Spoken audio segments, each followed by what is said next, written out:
আপু কি করছো? ছাড়ো, আমি তোমার ছোট ভাইয়ের মতো। তুমি আমাকে কিস করতে পারো না। অবশ্যই পারি কিস করতে। তুই আমার আপন ভাই না ঈশান, তাই শুধু কিস কেন, আরো গভীর কিছু করতে পারি। নাউজুবিল্লাহ, কি সব বলছো তুমি আপু? মানুষ শুনলে কি বলবে? চরিত্র নিয়ে প্রশ্ন তুলবে। কে কি বললো তাতে আমার কিছু যায় আসে না। আমার তোকে লাগবে, এটাই বড় কথা। লাগবে মানে? আমি কি কোনো পণ্য নাকি যে কিনে নিবে? এত বেশি কথা বলিস না, কাছে আয়, একটু আদর করি। না আপু, প্লিজ এমন করো না, আমি এসব পছন্দ করি না। তোকে তো কিছু করতে বলছি না, তুই শুধু অনুভব কর, আমি নিজেই সবটা করব। কি করবে তুমি? তোকে নিজের কাছে রাখার জন্য যা করা লাগে করব সোনা, কিন্তু তোকে তো আমার কাছে থাকতেই হবে। তুলির চোখে কিছু একটা ভেসে উঠল। হঠাৎ তার চোখটা জলজল করে উঠল, যেন যে করেই হোক ঈশানকে তার করতেই হবে, হয় ভালোবেসে, না হলে জোর করে। কোনো এক রহস্য যেন তুলির চোখে ভাসছে। তুলি ঈশানের হাত ধরে টান দিয়ে নিজের কাছে নিয়ে নিল, তারপর ঈশানের ঠোঁটে ঠোঁট ডুবিয়ে দিল। ঈশান হতবাক হয়ে গেল, কি হচ্ছে তার সাথে? শেষে কিনা স্নেহর খালাতো বোন তাকে এইভাবে কিস করছে। লজ্জে তার মরিমরি অবস্থা। আল্লাহ, তার তো গার্লফ্রেন্ড আছে, সে জানলে কি করবে? নিশ্চয়ই জুতা পিটা করবে। ঈশান ছটফট করতে লাগলো ছাড় পেতে। শেষে তুলি একটা জোরে কামড় মেরে ছেড়ে দিল। ঈশান মৃদু চিৎকার করে বলল, ইস, কামড়াচ্ছ কেন এভাবে? তুই এত নড়াচড়া করিস কেন? শান্তিতে একটু কিস করতে দিস না? তোমার কিস করার হলে বিয়ে করে তোমার বরকে করো না, আমার কাছে কি?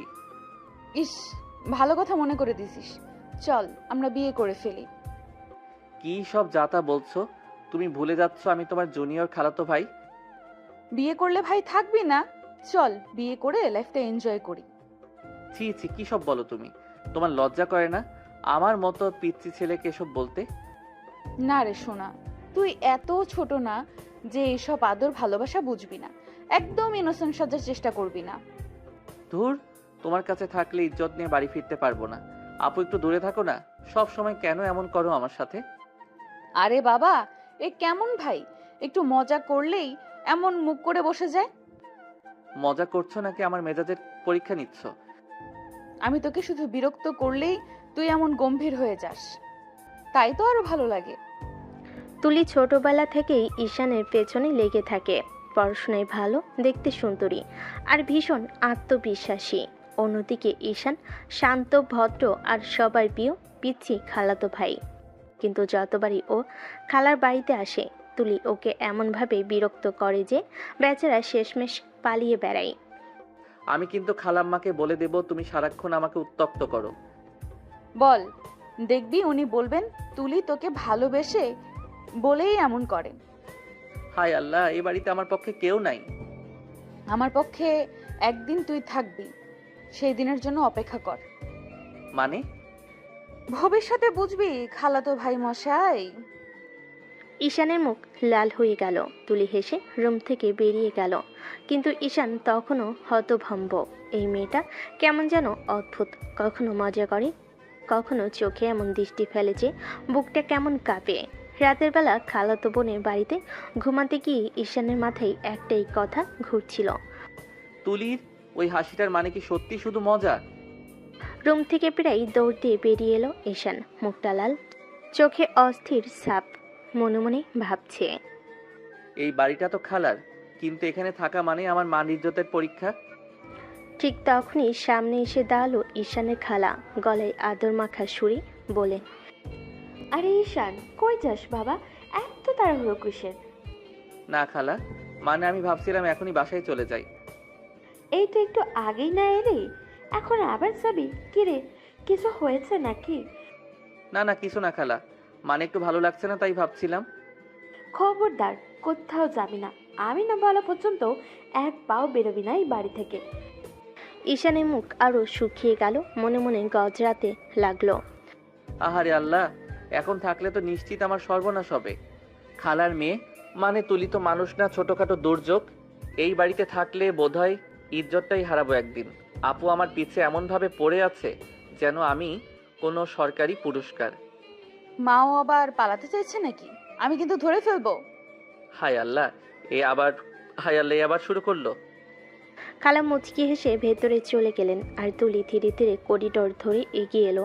চোখে সেই চেনা দুষ্টামি, মুখে মিষ্টি হাসি। ঈশান পিছু হটতে হটতে দেওয়ালে ঠেকে গেল। কোথায় যাস রে পালিয়ে? মার হুকুম শুনছিস তো? এই বাড়ি থেকে কেউ যাবে না। থাকলে তো শান্তিতে মরতেও পারবো না আপু, মানে তুলি আপু। আহা, এত ভয় পাস কেন? আমি তোকে খেয়ে ফেলবো না আপাতত। এই মেয়েটা একদিন না একদিন আমাকে ঠিক পাগল বানাবে। রাতে খাবারে টেবিলে আজ সবাই একসাথে, খালা, খালু, তুলি আর ঈশান। খাবারের সুবাসে গোটা ডাইনিং রুমটা ভরে গেছে, কিন্তু ঈশানের মন যেন কোথাও হারিয়ে গেছে। খালার চোখে সেটা ধরা পড়তেই গেল। ঈশান শোনা, কিরে খাচ্ছিস না কেন? থালা তো প্রায় অর্ধেক ভর্তি। না খালা, পেট ভরে গেছে। একটু খেয়ে কি পেট ভরে যায় নাকি? এতদিন পর আমার বাড়িতে এলি, ঠিক মতো খা। ঈশান চামচ হাতে নিলেও মুখে খাবার তুলতে পারছে না, কারণ পাশে বসা তুলি ঠিক যেন কোনো দুরন্ত বাচ্চা। কখনো চুপচাপ তাকিয়ে আছে, আবার হঠাৎ মুখ টিপে হাসছে, কখনো চুমু দেখাচ্ছে। ঈশান একবার তাকালে চোখে চোখ পড়ছে। তুলি চোখ গরম করে তাকাচ্ছে, যেন বলছে, চল এখনই পালিয়ে দেখ। এই মেয়েটা একদিন আমাকে হার্ট অ্যাটাক দেবে। খাওয়ার সময়ও শান্তিতে থাকতে দেয় না। কি হলো রে খালাতো ভাই? মাছের কাঁটা আটকালো নাকি গলায়? না না, কিছু না। কাটা লাগছে নাকি বাবা? পানি দেই? না খালা, ঠিক আছি, সব ঠিক। তুলি হাসি চাপা পড়ছে না, মুখ ঢেকে নিচু হয়ে আছে, যেন লজ্জা পেয়েছে। আসলে লজ্জা নয়, ওর ভেতরে আনন্দ। ঈশানকে অস্থির দেখে তুলি মজা পাচ্ছে। খাওয়া শেষে সবাই যখন উঠল, তুলি চুপি চুপি ঈশানের পাশে এসে দাঁড়ালো। খাওয়া পছন্দ হলো না? আবার খাবার ভালো, কিন্তু পাশে কে বসে সেটা যদি ভালো না লাগে, তখন স্বাদ পাল্টে যায়। আহা, কেমন যেন এই কথাটা ঠিক ভবিষ্যতের জামাইদের মতো শোনালো। কি বললে? কিছু না, ডেজার্ট খেয়ে নিস, তারপর জানাবো। এই মেয়েটা নিশ্চয়ই আমার জীবনে ঝড় বইয়ে দেবে। রাত বেশ গভীর। খালার বাড়ির সবাই ঘুমিয়ে পড়েছে, শুধু ঈশানের ঘরে আলো জ্বলছে। বেচারা সারাদিন তুলির দুষ্টামি সামলে এখন একটু শান্তি খুঁজছে। ঈশান বিছানায় শুয়ে ছাদের দিকে তাকিয়ে ভাবে, এই বাড়িতে থাকা মানে পরীক্ষার হলে বসা। কখন কোথা থেকে বিপদ আসে কে জানে। ঠিক তখনই দরজাটা কিঞ্চিৎ শব্দ করে খুলে গেল। ঈশানের বুক কেঁপে উঠল। কে ওখানে? ভূত। তুমি তুমি আবার এই সময় রুমে কেন? তোর ভয়টা দেখতে এলাম। দিন ভরা তো গম্ভীর, দেখি রাতে কেমন সাহস দেখাস। তুলি বিছানার পাশে এসে বসলো, হাতে একটা বালিশ, মুখে সেই দুষ্টু হাসি। ঈশান কম্বল টেনে নিজেকে ঢেকে ফেলল। দয়া করে আজ আর কোনো দুষ্টামি করো না প্লিজ। ওরে বাবা, আমি কি কোনো বাঘ নাকি? একটু গল্প করতে এসেছি। গল্প মানে? দিনভর যা করছো তাতে এখন ভয় লাগে তোমাকে দেখে। আহা, আমি তোকে ভয় পাইয়ে দেই? আমি ভাবতাম তুই আমাকে পছন্দ করিস। কে বললে এমন কথা? তাহলে আজ চুপচাপ থেকেছিস কেন? আমি পাশে বসেছি, একবারও কথা বললি না। কারণ পাশে থাকলে মনটা অদ্ভুত লাগে, বোঝাতে পারবো না। তুলির মুখে এক চিলতে মিষ্টি হাসি ফুটে উঠল। চুপ করে কিছুক্ষণ ওর দিকে তাকিয়ে থাকলো, তারপর হঠাৎ বালিশ ছুঁড়ে মারল ঈশানের দিকে। এই নে, ভয় পাস কেন সব সময়? এই মেয়েটা 1 মিনিট শান্ত থাকতে পারে না? না, পারি না। কারণ তুই থাকলে মনে হয় দুষ্টুমি না করলে রাতে ঘুমই আসবে না। ঈশান বিরক্ত মুখে ঘুরে শুয়ে পড়ল, কিন্তু মনে মনে হাসি চেপে রাখলো। তুলি হাসির শব্দ ধীরে ধীরে মিলিয়ে গেল রুমের বাইরে, আর ঈশানের চোখে ঘুম নামলো এক অজানা অনুভূতির সঙ্গে, যেটার নাম হয়তো ভালো লাগা। পরের সকালটা ছিল নিস্তব্ধ, কোমল রোদে ঘরটা মাখা। জানালার পর্দা দুলে দুলে আলো এসে পড়ছে ঈশানের মুখে। সে তখনও গভীর ঘুমে, ঠোঁটের কোণে হালকা হাসি, যেন কোনো মিষ্টি স্বপ্নে হারিয়ে আছে। তুলি পাশে বসে চুপচাপ তাকিয়েছিল ওর দিকে। সেই শান্ত মুখটা, নিঃশ্বাসের ওঠানামা, সব কিছুতেই যেন একটা টান ছিল। অনেকবার ডেকেছিল, কিন্তু ঈশানের কানে কিছুই চায়নি। অবশেষে হাল ছেড়ে দিয়ে তুলি নিচু হয়ে এলো। ঈশানের ঠোঁটে আলতো করে নিজের ঠোঁট ছুঁয়ে দিল একদম নিঃশব্দে, ভালোবাসার ছোঁয়ায়। ঈশান হঠাৎ লাফিয়ে উঠে বসে পড়ল, চোখ বড় বড় করে। এই তুলি আপু, তুমি আবার কিস করছো? অনেকবার ডাকছিলাম, শুনিস নাই, তাই ভাবলাম চুমু দিলে হয়তো ঘুম ভাঙবে। চুমু কেন দাও? আমার বুক কাঁপে, তুমি জানো না? তুলি ধীরে ধীরে এগিয়ে এসে ওর বুকের উপর হাত রাখলো, তারপর চোখে চোখ রেখে মিষ্টি গলায় বলল, আমি চাই তোর বুক কাঁপুক, শুধু আমার নাম শুনে, শুধু আমার ছোঁয়ায়। ঈশান কিছু বলতে যাচ্ছিল, ততক্ষণে তুলি আবার হেসে ওর গালে একটা ছোট চুমু দিল। ঘরটা তখন শুধু নিঃশ্বাসের শব্দে ভরে গেল। একরাশ রোদ, এক চিলতে ভালোবাসা আর একজোড়া ধুকপুক করা হৃদয় একসাথে বাজতে লাগলো। ঈশান তখনও আদু ঘুমিয়ে বিছানায় গড়াগড়ি খাচ্ছে। তুলির মুখে চঞ্চল হাসি। সে আয়নার সামনে চুল ঠিক করতে করতে বলল, এই ফ্রেশ হয়ে রেডি হ, তোকে আজ আমার ভার্সিটিতে নিয়ে যাব। যাবো না কোথাও, খুব ঘুম পাচ্ছে আমার। বেশি কথা না বলে উঠে রেডি হ, না হলে টেনে তুলবো এখন। তোমার ওই বান্ধবীরা আমাকে সবসময় বিরক্ত করে, খালি বলে কিউট বাচ্চা কিউট বাচ্চা, খুব লজ্জা লাগে আমার। ওরা ঠিকই বলে, তুই তো কিউট জামাই আমার। কি সব বলো এসব? আমি তো তোমার ভাই। সময় হলে দেখা যাবে কে ভাই কে জামাই। এখন উঠে চলো, দেরি করিস না। ঈশান গজগজ করতে করতে উঠে পড়ল। তুলি তখন মুচকি হেসে ওর দিকে তাকিয়ে বলল, এই কিউট মুখটা নিয়ে ভার্সিটিতে গেলে আমার বান্ধবীরা তোকে দেখে আবার মুগ্ধ হয়ে যাবে। আমি সামলাতে পারবো তো? তুমি একদম অসহ্য।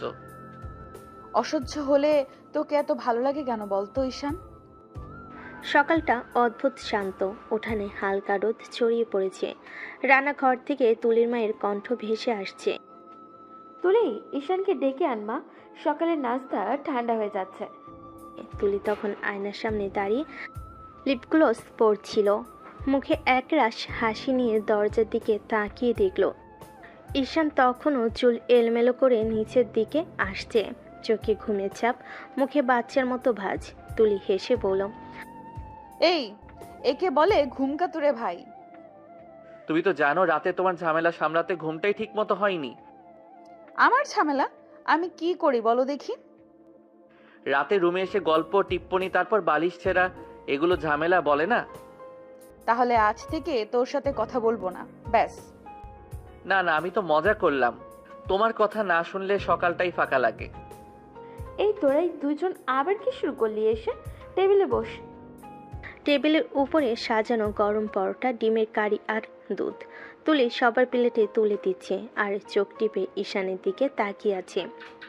ঈশান লজ্জায় মাথা নিচু করে খাচ্ছে। খালা বললেন, ঈশান, খাচ্ছিস না কেন সোনা? পরোটা এখনো অর্ধেক পড়ে আছে। খালা পেট ভরে গেছে। এইটুকু খেলে হবে না বাবা, পুরুষ মানুষ না, পাখি নাকি? সবটা খা। হ্যাঁ মা, ও তো এখন ভার্সিটিতে যাবে আমার সঙ্গে, শক্তি লাগবে। খাই ঈশান, না খেলে রাস্তায় মূর্ছা যাস না যেন। তুমি কি আমাকে নিয়ে মজা করছো নাকি? না রে, আমি তোকে নিয়ে গর্ব করি, আমার কিউট পার্টনার। ঈশান চুপ করে গেল। মুখে হাসি চাপলেই যেন আরো কিছু বলবে তুলি।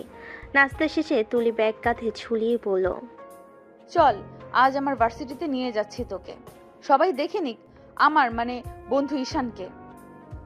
না না, আমি যাব না। তোমার বান্ধবীরা সারাক্ষণ কিউট কিউট বলে বিরক্ত করে। ঠিকই তো বলে, চল তো, বেশি কথা বলিস না। কিউট না, আমি তো তোমার ভাই।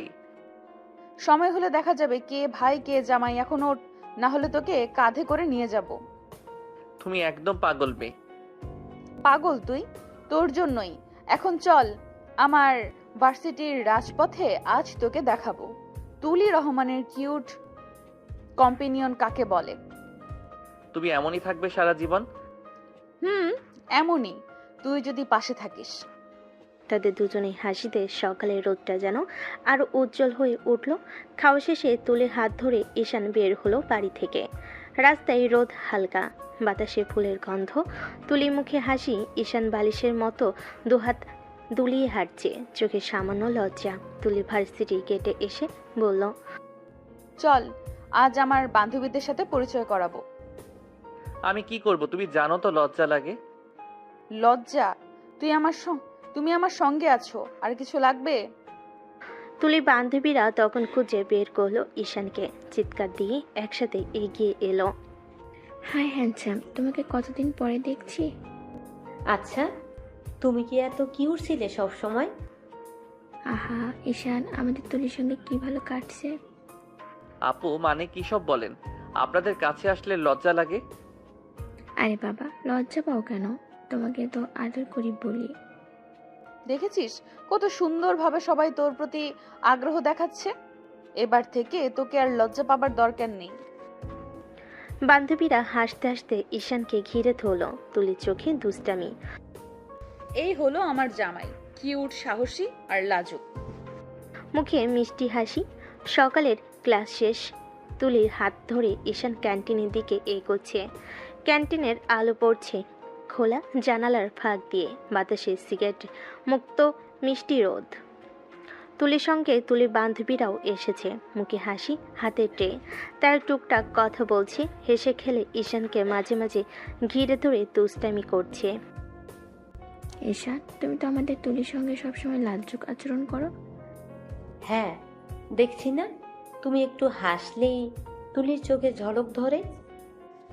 আরে বাবা, আমার জামাইকে একটু সময় দাও, এবার সে বসে আমাদের গল্প শুনুক। ঈশান চুপচাপ ট্রের দিকে তাকিয়ে আছে, মুখে হালকা লজ্জা, কিন্তু চোখে সে দুষ্টামি আর হাসি খুঁজে পাচ্ছে।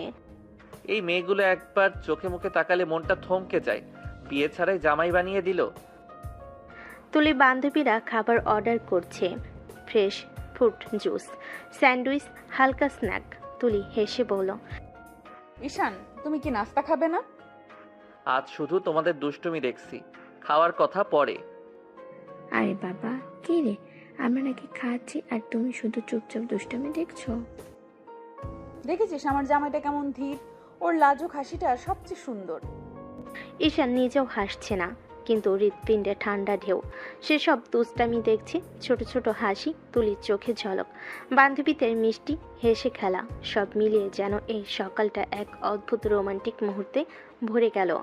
স্বাধীন ভার্সিটিতে হুলুস্থুলুসের পর বিকেলে ঈশান যখন বাসায় ফিরল, মুখটা গম্ভীর, চোখে ক্লান্তি আর মনে প্রচণ্ড বিরক্তি। তুলি তখন ঘরে আয়নার সামনে বসে চুল শুকাচ্ছে। দরজায় দাঁড়িয়ে ঈশান একদম গম্ভীর গলায় বলল, তোমার সাথে তো আমার বিয়ে হয়নি আপু, তাহলে তুমি সবার সামনে বারবার জামাই জামাই বলো কেন? আমার লজ্জা করে না? তুলি আয়না থেকে তাকিয়ে হেসে উঠল, তারপর ধীরে ধীরে উঠে এসে ঈশানের গাল টেনে দিল মিষ্টি করে। ওরে বাবা, তুই লজ্জা পাস নাকি আবার? আমার কিউট জামাই লজ্জা পায় নাকি? আমাকে আর মানুষের সামনে জামাই বলবে না, আমি খুব লজ্জা পাই। আমি তোমার খালাতো ভাই, তাই খালাতো ভাই বলবে। না, কখনো না। আমি তোকে জামাই বলবো সব সময়, কারণ তুই শুধু আমার, অন্য কারো না। তুমি এভাবে বলো কেন? তোমার মুখ থেকে শুনলেই বুক ধড়ফড় করে। তোর বুক ধকধক করবে আমার নামেই, এটাতেই তো শান্তি। তুই বুঝবি না ঈশান, আমি তোকে দেখলে মনটা নরম হয়ে যায়। তুমি এমন করে কথা বলো না আপু, ভালো লাগে না, মনে হয় অন্যরকম কিছু বলছো। যা শুনছিস তুই তাই ভাববি। আমি যদি বলি তুই শুধু আমার জন্যই তৈরি, তাহলে বিশ্বাস করবি? তুমি পাগল, আমি এখনই চলে যাচ্ছি। যাবি না কোথাও, বস এখানেই। আজ থেকে আমি তোর নাম রেখেছি আমার জামাই। এই নামে ডাকলেই মিষ্টি লাগে। তুমি একদিন আমার জীবন পুরো ওলটপালট করে দিবে তুলি আপু। সেই তো চাই ঈশান, তোর জীবনটা যেন পুরোটা আমার নামেই লেখা থাকে। তুলির চোখে ভালোবাসা, মুখে দুষ্টামি, ঈশানের মুখে লাজুক হাসি। এই লড়াই, এই ভালোবাসা, এই মিষ্টি অস্বস্তি, সব মিলিয়ে যেন এক অদ্ভুত সম্পর্কের সূচনা হতে চলেছে। তুলি মনে মনে বলল, তোকে ভালোবাসাই যে আমার দায়িত্ব ঈশান, এটা তো পালন করতেই হবে। সন্ধ্যা নামলো, ঘর ভরে গেল নরম আলো দিয়ে। তুলির হাতের কাছে সবসময় এক অদ্ভুত আনন্দ। সে রান্নাঘরে দাঁড়িয়ে নানা রকম খাবারের টেবিল সাজাচ্ছিল। গরম গরম ফ্রাইড রাইস, মাখন মাখানো রুটি, ছোট ছোট স্যান্ডউইচ আর চকলেট কেক। তুলি নিজেই মৃদু হাসি ধরে রাখছিল, মনে মনে ভাবছিল, আজ ঈশানকে একটু বিশেষভাবে খুশি করব। এই নে, সব তোর জন্য বানালাম। তুমি এত কষ্ট করছো, কিন্তু আজ খেতে ইচ্ছে করছে না। কেন না? একটু খা, না হলে আমি মনে করব তুমি খালি দুষ্টুমি ছাড়া কিছুই খাও না। না আপু, আজ সত্যি খেতে ইচ্ছে করছে না। তুই কি এত ছোট? আমি তোকে ভালোবাসি সেটা বোঝার জন্যই বানালাম। খা। প্লিজ আপু, এসব কথা বলো না, আমার ভালো লাগে না। দেখছিস আমি কেবল চাই তুই খাস, তোর জন্যই আমি এত কষ্ট করছি, বুঝছিস না? ঈশান ধীরে ধীরে হাত বাড়ালো, কিন্তু মুখে কিছু বলল না, শুধু চোখে মিশ্র লাজ আর অবাক লাগা। তুলি হাসি চেপে ধরে ঈশানের হাতে স্যান্ডউইচ ধরিয়ে দিয়ে বলল, দেখছিস, তুই যদি খেতে না চাস আমি নিজেই খাইয়ে দিব, আমি তোকে ছেড়ে দেব না, বুঝলি? ঠিক আছে আপু, খাচ্ছি, কিন্তু শুধু খাচ্ছি এসব কথার জন্য না। ওরে বাবা, তুই খাচ্ছিস আর কথাও শুনছিস, আমি খুশি। তুলি আস্তে আস্তে ঈশানের কাছ ঘেঁষে বসলো। ঈশান প্রথমে চমকে সরে যেতে চাইল, কিন্তু তুলি তা হতে দিল না। সে ঈশানকে টেনে নিজের বুকের উপর ফেলল। ঈশান লজ্জায় দ্রুত সরে যেতে চাইল। তুলি ঈশানের একদম কাছে এসে তার ঠোঁটে ঠোঁট ডুবিয়ে দিল, কিস করতে লাগলো ঈশানকে। ঈশান কেঁপে উঠে সরে আসতে চাইলে তুলি তাকে ঠেলে বিছানায় ফেলে দিয়ে তারপর উঠে বসলো। তারপর আবার ঈশানের ঠোঁট কামড়ে ধরলো। ঈশানের হাত দুটো নিয়ে তুলি কোমরে রাখলো। ঈশানের হাত থরথর করে কাঁপছে। তুলি অনেকক্ষণ কিস করার পর বলল, এরকম কাপাকাপি না করে এনজয় কর, দেখবি ভালো লাগবে। আপু প্লিজ, আমার গার্লফ্রেন্ড আছে, ও জানলে অনেক রেগে যাবে। তুলি ঈশানের ঠোঁট কামড়ে রুটলি কিস করতে থাকে।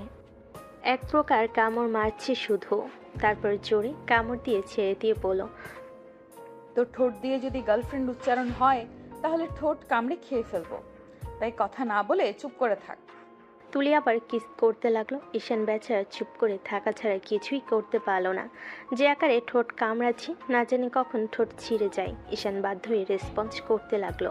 তুলি একা যদি করে তাহলে ঠোঁট আস্ত থাকবে না। তুলি ঈশানের সারাপে কামড় না দিয়ে সফটলি কিস করতে লাগলো। রাতে খাবারের সময় টেবিলে সবাই বসে, খাবারের গন্ধ ভরে আছে টেবিল, কিন্তু ঈশান চুপচাপ বসে আছে, চোখে হালকা ব্যথা, কারণ তুলি সন্ধ্যায় ঠোঁটের চুমুর খুনসুটি এখনও ঠোঁটের উপর কেটে গিয়ে রক্ত টিপে আসছে। তুলির মা চোখে চিন্তা নিয়ে বললেন, ঈশান, সব সময় না খেয়ে বসে থাকিস কেন? পেট খালি রাখতে গেলে শরীর খারাপ হয়ে যাবে। খালা, আমি খেতে পারবো না, পড়ে গিয়ে ঠোঁট কেটে গেছে। কি রে, কিভাবে পড়লি ঠোঁট কেটে গেল রে? বাথরুমে পা পিছলে পড়েছি। তুলির মিষ্টি ঠোঁটের সেই চুমু ও রাক্ষসী আমার ঠোঁট পুরো ফাটা ফাটা করে ফেলেছে।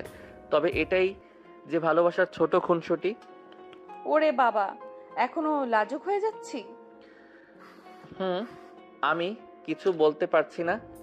দেখছিস, আমি তোকে শুধু খুনসুটি করি না, ওটা ভালোবাসা, আর ভালোবাসা করলে একটু কষ্ট তো লাগে। আপু তুমি সত্যি এক রাক্ষসী। তবে এই রাক্ষসীটা আমাকে পুরো অবাক করেই। আমি জানি তুই আমার কাছে লাজুক, আর আমি সব সময় এই লাজুকটা চাই। রাত গভীর। ঈশান শুয়ে আছে নিজের রুমের বিছানায়। হঠাৎ ফোনের ঘন্টা বাজলো। ঈশান ঘুম ছেড়ে চোখ মুড়ে ফোন হাতে তুলে নিল।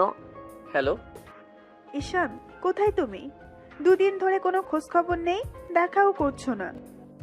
আমি তো খালার বাসায় এসেছি। খালার বাসায় গেছো ভালো কথা, কিন্তু আমাকে কেন ভুলে গেছো? না জান, ভুলিনি। এখানে সবাই আমাকে একটু বেশি ব্যস্ত রাখছে, আমি এখনই তোমাকে ফোন দিতাম। ঢং করতে হবে না। তারা টুকটাক কথা বলল, হাসি আর হালকা ঝগড়া। শেষে ফোন কেটে দিল ঈশান। ঈশান একটু ঘুমাতে বসতেই তুলি রুমে ঢুকলো। চোখে আগুন, মুখে লালচে রং। কার সাথে কথা বলছিলে? আমার গার্লফ্রেন্ডের সাথে।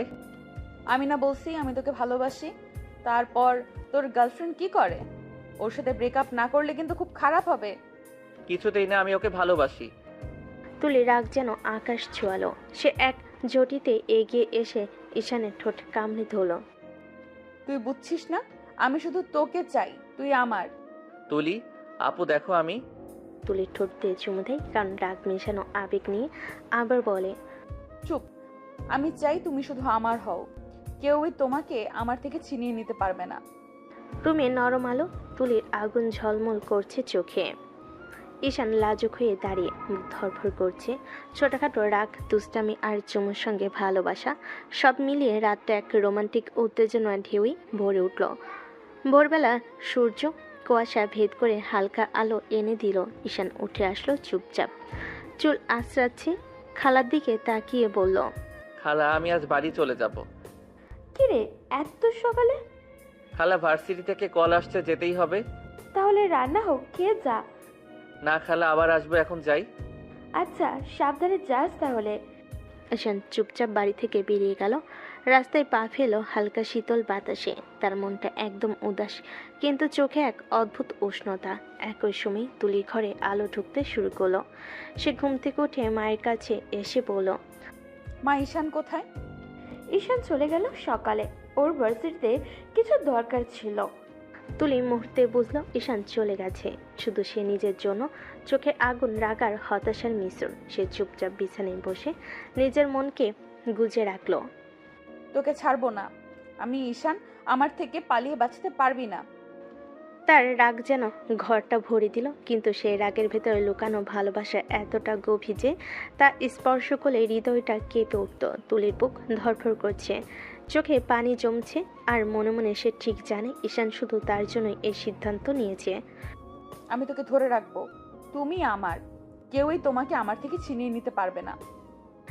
সকালটা ভোরের হালকা আলোয় ভেসে উঠল তুলির রাগ, অবাক লাগা আর অদ্ভুত উত্তেজনায়।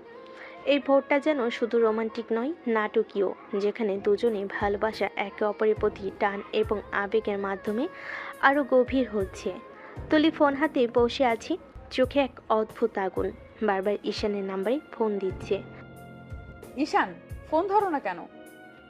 ফোন বারবার পাচ্ছি, কিন্তু ঈশান এখনও রিসিভ করছে না। তুলি চুপচাপ থাকা রাগ আর চিন্তার মিশ্রণ চোখে পড়ছে। ঈশান, তুমি আমার সঙ্গে এমন করলে যে ভালো করলে না। তুলি এক মুহূর্ত চুপচাপ দাঁড়ালো, তারপর নিজের মনে বলল, এর ফল তুই খুব দ্রুতই পাবি। আমি তোকে ছাড়বো না ঈশান। আমার রাগের মাঝেও যে ভালোবাসা আছে সেটা তুই জানবি। ফোনের স্পর্শ, বারবার কলের বাজনা, তুলির দৃষ্টিতে আগুন, সব মিলিয়ে যেন রুমটা উত্তেজনা ঢেউয়ে ভরে গেছে। তুলি রাগ আর ভালোবাসার মধ্যে এক অদ্ভুত লড়াই চলছে। ঈশান, তুমি পালাতে পারবে না। তোর জন্য আমি রাগ করব, খুনসুটি করব, কিন্তু শেষে সবই ভালোবাসার জন্য। দিনের আলো ঢোকে শহরের রেস্টুরেন্টে। ঈশান ছোট্ট চায়ের দোকানে বসে অপেক্ষা করছে, চোখে খানিকটা উদাসী। হঠাৎ নীলা প্রবেশ করে, চোখে ঝলক আর মুখে মিষ্টি হাসি। জান, তুমি আমাকে আর আগের মতো ভালোবাসো না। এটা তোমার ভুল ধারণা সোনা, আমি তোমাকে আগের মতোই ভালোবাসি। তাহলে আগের মতো আমার সাথে ঘুরো না কেন? কেন শপিং করে দাও না? আরে বাবা, আমি তো বাসায় ছিলাম না, তাই কিছু করতে পারিনি। আজ আমি তোমাকে অনেক শপিং করে দেব, চলো। নীলার চোখে আনন্দের ঝলক। সে ঈশানের হাত ধরে উঠে দাঁড়ায়। ঠিক আছে, চলি। আমি আর অপেক্ষা করতে পারছি না। শহরের রাস্তায় তারা হাঁটতে হাঁটতে ছোট ছোট দোকান দেখে এগুলো। ঈশান নীলার পছন্দের জিনিসগুলো বেছে নিচ্ছে, আর নীলা মিষ্টি হাসি দিয়ে তার দিকে তাকাচ্ছে। তুমি সত্যিই মিষ্টি, আমার ভালো লাগছে। আমি জানি সোনা, আজকের জন্য বিশেষ পরিকল্পনা করেছি। দুজনে হাত মেলালো, ছোট ছোট খুশি আর ছোট ছোট শপিংয়ে মিষ্টি ঝকঝকে মুহূর্ত। সব মিলিয়ে শহরের রাস্তায় যেন রঙিন ভালোবাসার ছোঁয়া ভেসে উঠল। আজকের দিনটা মনে রাখবে। আমারও মনে থাকবে, কারণ তুমি আছো আমার পাশে। সারাদিনের এই শপিং এবং মিষ্টি মুহূর্তগুলো ঈশান ও নীলার সম্পর্ককে আরও দৃঢ় করে দিল। শহরের রঙিন আলো আর মানুষের মধ্যে এই দুজনের জন্য যেন সবকিছু থেমে গেছে। রাত গভীর, ঈশান ঘুমের আগে ফোন হাতে নিল। হঠাৎ ফোন বাজতে থাকে। স্ক্রিনের নাম দেখে হাসি না রেখে ঈশান রিসিভ করলো। হ্যালো ঈশান, তোর সাহস কি করে হলো আমাকে না বলে চলে যাবার? তুলি আপু, আমি সকাল হলে আমি যেন তোকে বাড়িতে দেখি, না হলে দেখিস কি করি। আমি যেতে পারবো না। যদি না আসিস তখন দেখিস কি করি। ঈশান ফোন ধরে চুপচাপ দাঁড়িয়ে থাকে। তুলির রাগ, ছোটখাটো হুমকি আর সেই সঙ্গে মিষ্টি ভালোবাসা, সব মিলিয়ে তার বুক ধড়ফড় করছে। তুলি নিজের মনে বলল, আমি তোকে ছাড়বো না। তুই আমার, আর পালাতে পারবে না।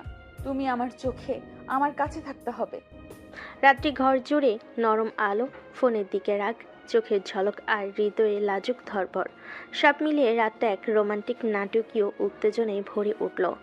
সকাল হলে ঈশান ছোট পায়ে তুলির বাড়িতে পৌঁছায়। দরজা খোলার সঙ্গে সঙ্গে চোখ পড়ে এক বড় আয়োজন। ঘর সাজানো, ফুলে ফুলে ভরা এবং কেন্দ্রে বসে আছে কাজী।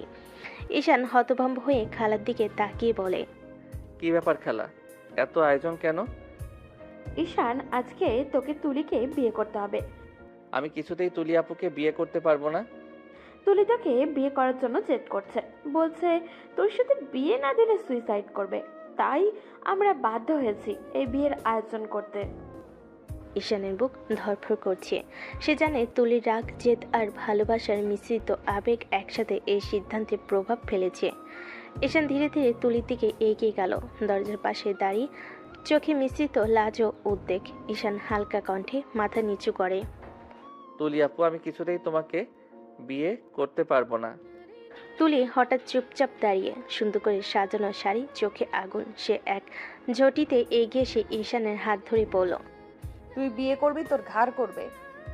আপু, তুমি জেদ করছো? আমি চাই আজ থেকে আমরা একে অপরের পালানোর কোনো রাস্তা নেই ঈশান। রুমে বাতাসে ফুলের সুবাস, তুলির রাগের মধ্যে লুকানো ভালোবাসা আর ঈশানের অবাক চাহনি, সব মিলিয়ে সকালটা এক রোমান্টিক নাটকীয় উত্তেজনায় ভরে উঠল। ঈশান মনে মনে বলল, ও রাক্ষসী, তোর এই জেদ, রাগ আর ভালোবাসার মধ্যে আমি হারিয়ে যাচ্ছি। আমি জানি আজ থেকে আমাদের জীবন আর আগের মতো হবে না। তুলি ঈশানের পাশে ধীরে ধীরে এগিয়ে এলো, চোখে আগুন, মুখে এক ধরনের দুষ্টামি আর রাগের মিশ্রণ। সে হালকা হাসি দিয়ে ঈশানের কানে কাছে কণ্ঠটা ঘেঁষে বলল, ঈশান, যদি তুই আজ আমাকে বিয়ে না করিস, আমি সবাইকে বলবো আমাদের মধ্যে সব হয়ে গেছে, যে স্বামী স্ত্রীর মধ্যে হয়। কিছু তো হয়নি আপু। আমি তবুও সবাইকে বলবো, তখন তুই কি করবি? ঈশানের বুক ধড়ফড় করছে। তুলি রাগ, জেদ আর আবেগের মিশ্রিত কথায় সে একটু হতবাক।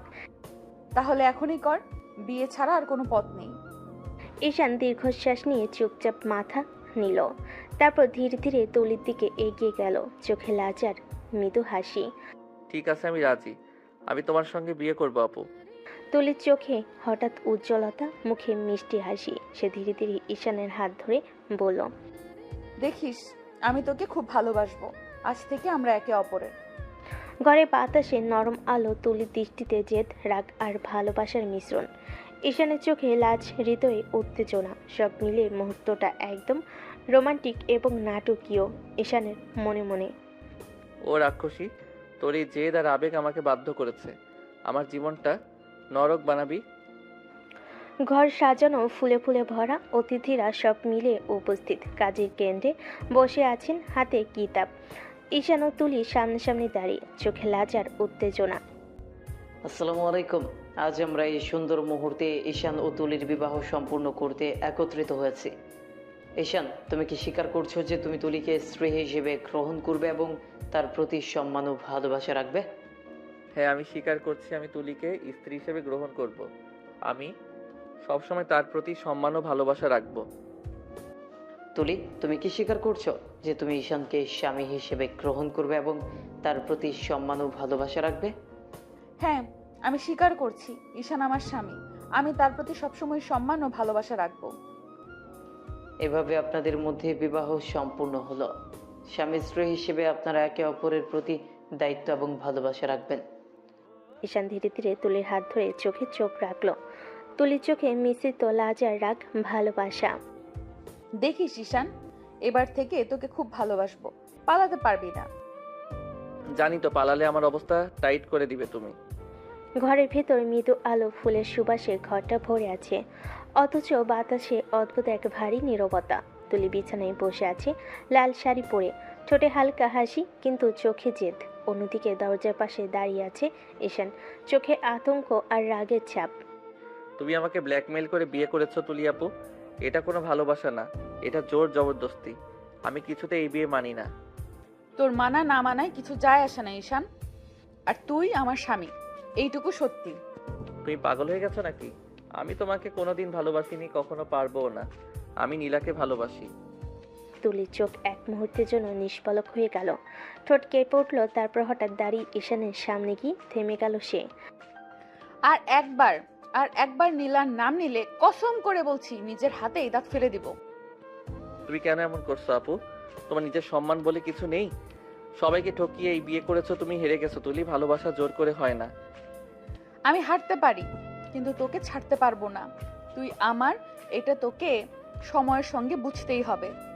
আমি কোনো দিনও বুঝবো না। আমি এই বিয়ে মানি না, তুমি আমার কিছুই না। তুলির বুকের ভেতরটা হঠাৎ ভারী হয়ে উঠল। চোখে এক ফোঁটা জল এসে ঠোঁটে গড়িয়ে পড়ল, কিন্তু সে তা মুছে ফেল। তারপর নিঃশব্দে বলল, একদিন তুই নিজেই বুঝবি ভালোবাসা মানে কি। ঈশান কোনো উত্তর না দিয়ে চুপচাপ বিছানার পাশে রাখা কুশানে বসে পড়ল। মুখে ক্লান্তি, চোখে রাগ আর মনে একরাশ অস্থিরতা। রাতটা নিঃশব্দে কেটে গেল। দুজন একই ঘরে, অথচ দুজনের মধ্যে এক অজানা দূরত্ব। ফুলের গন্ধ ঘর ভরিয়ে রাখলেও সেই রাতে তুলির বুক ভরেছিল জেদে, আর ঈশানের মন ভরেছিল অভিমানে। ঈশান ঘুমিয়ে পড়ে তুলি ব্যালকনিতে গিয়ে আকাশের দিকে তাকিয়ে বলল, দেখেছো, তোমার জন্য আমি আজ বিয়ে হওয়ার পরেও স্বামী ছাড়া রাত কাটাচ্ছি। এমনটা কেন হলো বলো তো? এত বড় দায়িত্ব কেন দিলে আমাকে? আমি কি পারবো এটা পালন করতে, নাকি কথার আঘাতে ভেঙে পড়বো? তুলি এসে ঈশানের ঠোঁটে চুমু খেয়ে তাকে জড়িয়ে ধরে ঘুমিয়ে পড়ল, যেন অনেক বড় দায়িত্ব হাতে নিয়েছে, তা পালন করতে হবে তার। রোদ জানালার পর্দা ভেদ করে ঘরে ঢুকছে। ফুলের গন্ধে এখনো ভরে আছে রাতের বাসরটা। তুলি ধীরে চোখ খুলো, তার গা ঘেঁষে কেউ ঘুমাচ্ছে। ঈশান। ওর হাত তুলি কোমর শক্ত করে জড়িয়ে আছে। ঈশান নিশ্চিন্তে ঘুমাচ্ছে, মুখে অদ্ভুত শান্তি। তুলির ঠোঁটে হালকা হাসি ফুটল। অনেক কষ্ট, অনেক জেদ, সব ভুলে মুহূর্তটা যেন থেমে গেছে তার জন্য। তুলি আস্তে ঝুঁকে ঈশানের মুখের দিকে তাকালো। তার নিঃশ্বাসে উষ্ণতা, চোখে পাপড়ির নিচে নির্ভেজাল ছেলে মানুষই। অজান্তে তুলির বুক ভরে উঠল ভালোবাসায়। একটা দীর্ঘ নিঃশ্বাস নিয়ে সে আলতো করে ঈশানের ঠোঁটে ছুঁয়ে দিল নিজের ঠোঁট। নরম, খুব হালকা ছোঁয়া। ঈশান হঠাৎ নড়চড় উঠল, চোখ মেলে দেখল তুলি ওর মুখের কাছে। তুমি তুমি আমাকে কিস করলে কেন? তুমি নিজেই তো আমাকে জড়িয়ে ঘুমাচ্ছিলে। আমি ভাবলাম তুই শুরু করেছিস, আমি চেষ্টা করি। তুমি কিভাবে এমন স্বাভাবিক ভাবে এসব বলো? কারণ আমি তোর বউ। স্বামীকে আদর করা অপরাধ না, বাচ্চা ছেলেটা। তুমি আবার শুরু করো না আপু। এই আপু আপু টাকা বন্ধ করবি ঈশান? ওই দিনই তোর ভয় কেটে যাবে। ঈশান মুখ ফিরিয়ে নিল, কিন্তু মনে মনে অদ্ভুত এক অনুভূতি। রাগও আছে, আবার একটুখানি অপরাধ বোধ। আর তুলি সেই মিষ্টি হাসিটা মুখে রেখে জানালার দিকে তাকিয়ে ভাবল, যে জেদ আমি শুরু করেছি সেটা শেষ না হওয়া পর্যন্ত ছাড়বো না। একদিন এভাবেই কেটে গেল রাত। আর ঈশানের জীবনের সবচেয়ে অস্থির। কেউ খুঁজে পেল শান্তি, কেউ হারিয়ে ফেললো সবটা। ভোরের আলো পড়তে ঈশানের ঘুম ভাঙলো। পাশ ফিরে দেখে তুলি এখনো শান্তমুখী ঘুমাচ্ছে। ঈশানের কপালে ঘাম জমে গেল। এই কেমন পরিস্থিতি? আমি কি করে এখানে? ঠিক তখনই তুলি চোখ খুলে ফেলল, ঠোঁটে একটুখানি হাসি নিয়ে বলল, কিরে, এভাবে তাকিয়ে আছিস কেন? আমি কি তোর কোনো চেনা মানুষ না নাকি? দয়া করে এসব নাটক করো না, আমি নীলার। তুলি মুখের হাসিটা মিলিয়ে গেল, চোখে এক অদ্ভুত আগুনের ঝিলিক দেখা গেল। সে ধীরে ধীরে ঈশানের দিকে এগিয়ে এসে বলল, একবারই বলছিস, বলবি না আবার? ঈশান চুপ, তার ঠোঁট শুকিয়ে গেল। তুলি তার গলার কাছে মুখ এনে ফিসফিস করে বলল, তোকে এত বারণ করার পরেও নিলাম নাম বলিস? ঈশান অবাক হয়ে তাকিয়ে রইল। এই মেয়েটা কি সত্যি তার সেই তুলি আপু? কোথায় গেল আগে স্নিগ্ধ মিষ্টি হাসি মানুষটা? সকাল গড়িয়ে দুপুর। তুলির মুখে তখন অন্যরকম আত্মতৃপ্তি, যেন সব কিছু পেয়ে গেছে সে।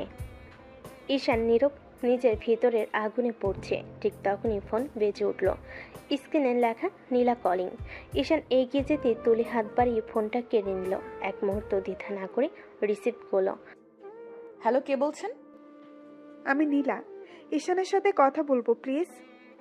আহারে, এখন আর ঈশানের সাথে কথা বলার দরকার নেই, কারণ ও এখন আমার স্বামী। তুমি মিথ্যা বলছো। ঈশান আমাকে ভালোবাসে, আমাকে ছাড়া বাঁচতে পারবে না ও। ভালোবাসুক বা না বাসুক, এখন ও আমার স্বামী। রাতে আমার পাশে ঘুমায়, সকালে আমি ওর কফি দেই, বুঝতে পারছো? জোর করে বিয়ে করলে মন পাওয়া যায় না। তুমি হয়তো নামের স্বামী পেয়েছো, কিন্তু মন মন এখনো আমার কাছে। মনকে আমি ধীরে ধীরে নিজের করে নিব। তুই দেখবি একদিন ঈশান নিজে থেকেই আমার নাম ডাকবে। ফোন কেটে দিল সে। নীলার চোখ ভিজে উঠল কান্নায়। আর তুলি আয়নার সামনে দাঁড়িয়ে নিজের মুখটা দেখলো, ঠোঁটের কোণে অদ্ভুত এক হাসি, যেন জয় আর অপরাধের মিশেল। ঈশান তখন পাশে দাঁড়িয়ে ছিল, সব কথাই শুনে ফেলেছে। তার বুকের ভেতরটা যেন হিম হয়ে গেল। সে ধীরে ধীরে বলল, তুমি এটা কেন করলে তুলি? তুমি জানো আমি নীলাকে ভালোবাসি, তুমি কি একটু সহানুভূতিও দেখাতে পারলে না? তুলি ধীরে এসে ঈশানের সামনে দাঁড়ালো, চোখে চোখ রেখে বলল, ভালোবাসা যদি পাপ হয় তবে আমি সেই পাপেই ডুবে থাকতে রাজি। আর তুই চাইলেও এখন পালাতে পারবি না, কারণ এখন তুই আমার স্বামী। ঈশান নিঃশব্দে দাঁড়িয়ে রইল। ভালোবাসা, বাধ্যতা আর বেদনার মাঝখানে সে বুঝতে পারছিল এই সম্পর্কের শুরুটা ছিল জোর করে, কিন্তু শেষ কোথায় গিয়ে দাঁড়াবে তা এখনো কেউ জানে না। সকালের নাস্তার টেবিলে নীরবতা নেমে এসেছে। তুলি শান্তভাবে চামচ করে দুধে ভাত তুলে খাচ্ছে, আর ঈশান সামনের দিকে তাকিয়ে যেন চিন্তার সমুদ্রে হারিয়ে গেছে। হঠাৎ সে ধীরে বলল, আমি বাড়ি যেতে চাই। চামচের শব্দ থেমে গেল তুলির হাতে। ঠোঁটে ধীরে এক মুচকি হাসি এঁকে পড়ল। বাড়ি যাবি? খুব ভালো কথা, আমাকেও নিয়ে যাবি তাহলে? তুমি যাবে মানে? আমি একা যাচ্ছি। তুমিও জানো এই বিয়ে আমি মানি না, আমি কাউকে কিছু বলতে পারবো না। মানিস বা না মানিস, আমি এখন তোর স্ত্রী। তুই বাড়ি যাবি মানে আমি তোর বউ হয়ে যাব না? তুই একা গিয়ে কি করবি? আমিও যাব। আমি কিছুতেই তোমাকে নিতে পারবো না, কিছুতেই না। তুলির চোখ মুখের রং মুহূর্তেই বদলে গেল, চোখে আগুন ঝলসে উঠল, গলায় হালকা কাঁপুনি নিয়ে বলল, নেবে না? তাহলে শোন, তুই যদি একা বাড়ি যাস তাহলে আমি ওখানে গিয়ে এমন কিছু করে ফেলবো যে তোর জীবনটাই তছনছ হয়ে যাবে। ঈশান নিঃশব্দ মাথা নিচু করে রইল কিছুক্ষণ, তারপর নিঃশ্বাস ফেলে বলল, ঠিক আছে চলো। এটাই ঠিক সিদ্ধান্ত। এখন প্রস্তুতি নিস, দুপুরে রওনা দিব। দুপুরবেলা বাচ্চার জানালার পাশে বসে আছে ঈশান, মুখটা গম্ভীর, চোখ দুটো নিস্তেজ। তুলির মুখে যেন বিজয়ের ছায়া, চোখে কৃত্রিম শান্তি, অথচ ভিতরে ঝড় বইছে। দুজনে কেউই কথা বলছে না। রাস্তাগুলোর ভেতর দিয়ে বাস তখন তাদের শহরের দিকে এগোচ্ছে। ঈশানের বুকের ভেতরটা ধক ধক করছে। বাড়ির সবাই জানলে কি হবে, বাবা কি বলবে, আর সৎমা? বিকাল নাগাদ তারা পৌঁছালো ঈশানের বাড়িটা। বেশ পুরনো হলো, সম্মানজনক। দরজা খুলে বেরিয়ে এলো ছোট্ট একটা ছেলে, 7-8 বছরের হবে। ছেলেটা খুশিতে চিৎকার করে উঠল, ভাইয়া, ভাইয়া চলে এসেছো? রায়ান কেমন আছো? এই আপু কে ভাইয়া? আমি তোর ভাবি। ভাবি মানে?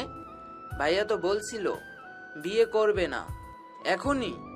ওরে পাগলে এত প্রশ্ন করে না, ভেতরে যা। ঠিক তখনই দরজার ফাঁক থেকে বেরিয়ে এলো এক নারী, ঈশানের সৎমা রোজিনা বেগম। চোখে কাজল, ঠোঁটে ঠান্ডা হাসি। এ কে ঈশান?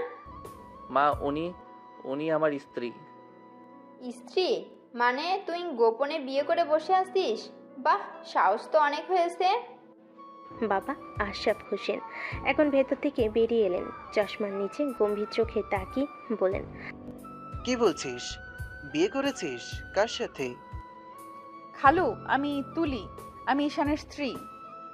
বাড়িতে নিস্তব্ধতা। রায়ন চোখ বড় বড় করে তাকিয়ে আছে। রোজিনা বেগম ঠোঁটে তিক্ত হাসি নিয়ে বলেন, আহা, কত সুন্দর অভিনয়।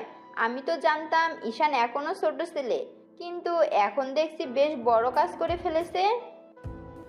আমি তোকে বলেছিলাম কোনো সিদ্ধান্ত নেওয়ার আগে আমাদেরকে জানাতে। আপনি তো আমাকে চেনেন, বাকিটা আমি আপনাদের ঘরের বউ হয়েই চিনিয়ে নেব। তার গলায় এমন আত্মবিশ্বাস যে মুহূর্তের জন্য সবাই চুপ করে গেল। রোজিনা বেগম তীক্ষ্ণ দৃষ্টিতে তাকিয়ে বলেন, ঠিক আছে, তোকে আপাতত এখানে থাকতে দিচ্ছি, কিন্তু মনে রাখিস এই ঘর সহজে কাউকে আপন করে না। আমি কঠিন ঘরকেও নিজের করে নিতে জানি। ঈশান চুপ।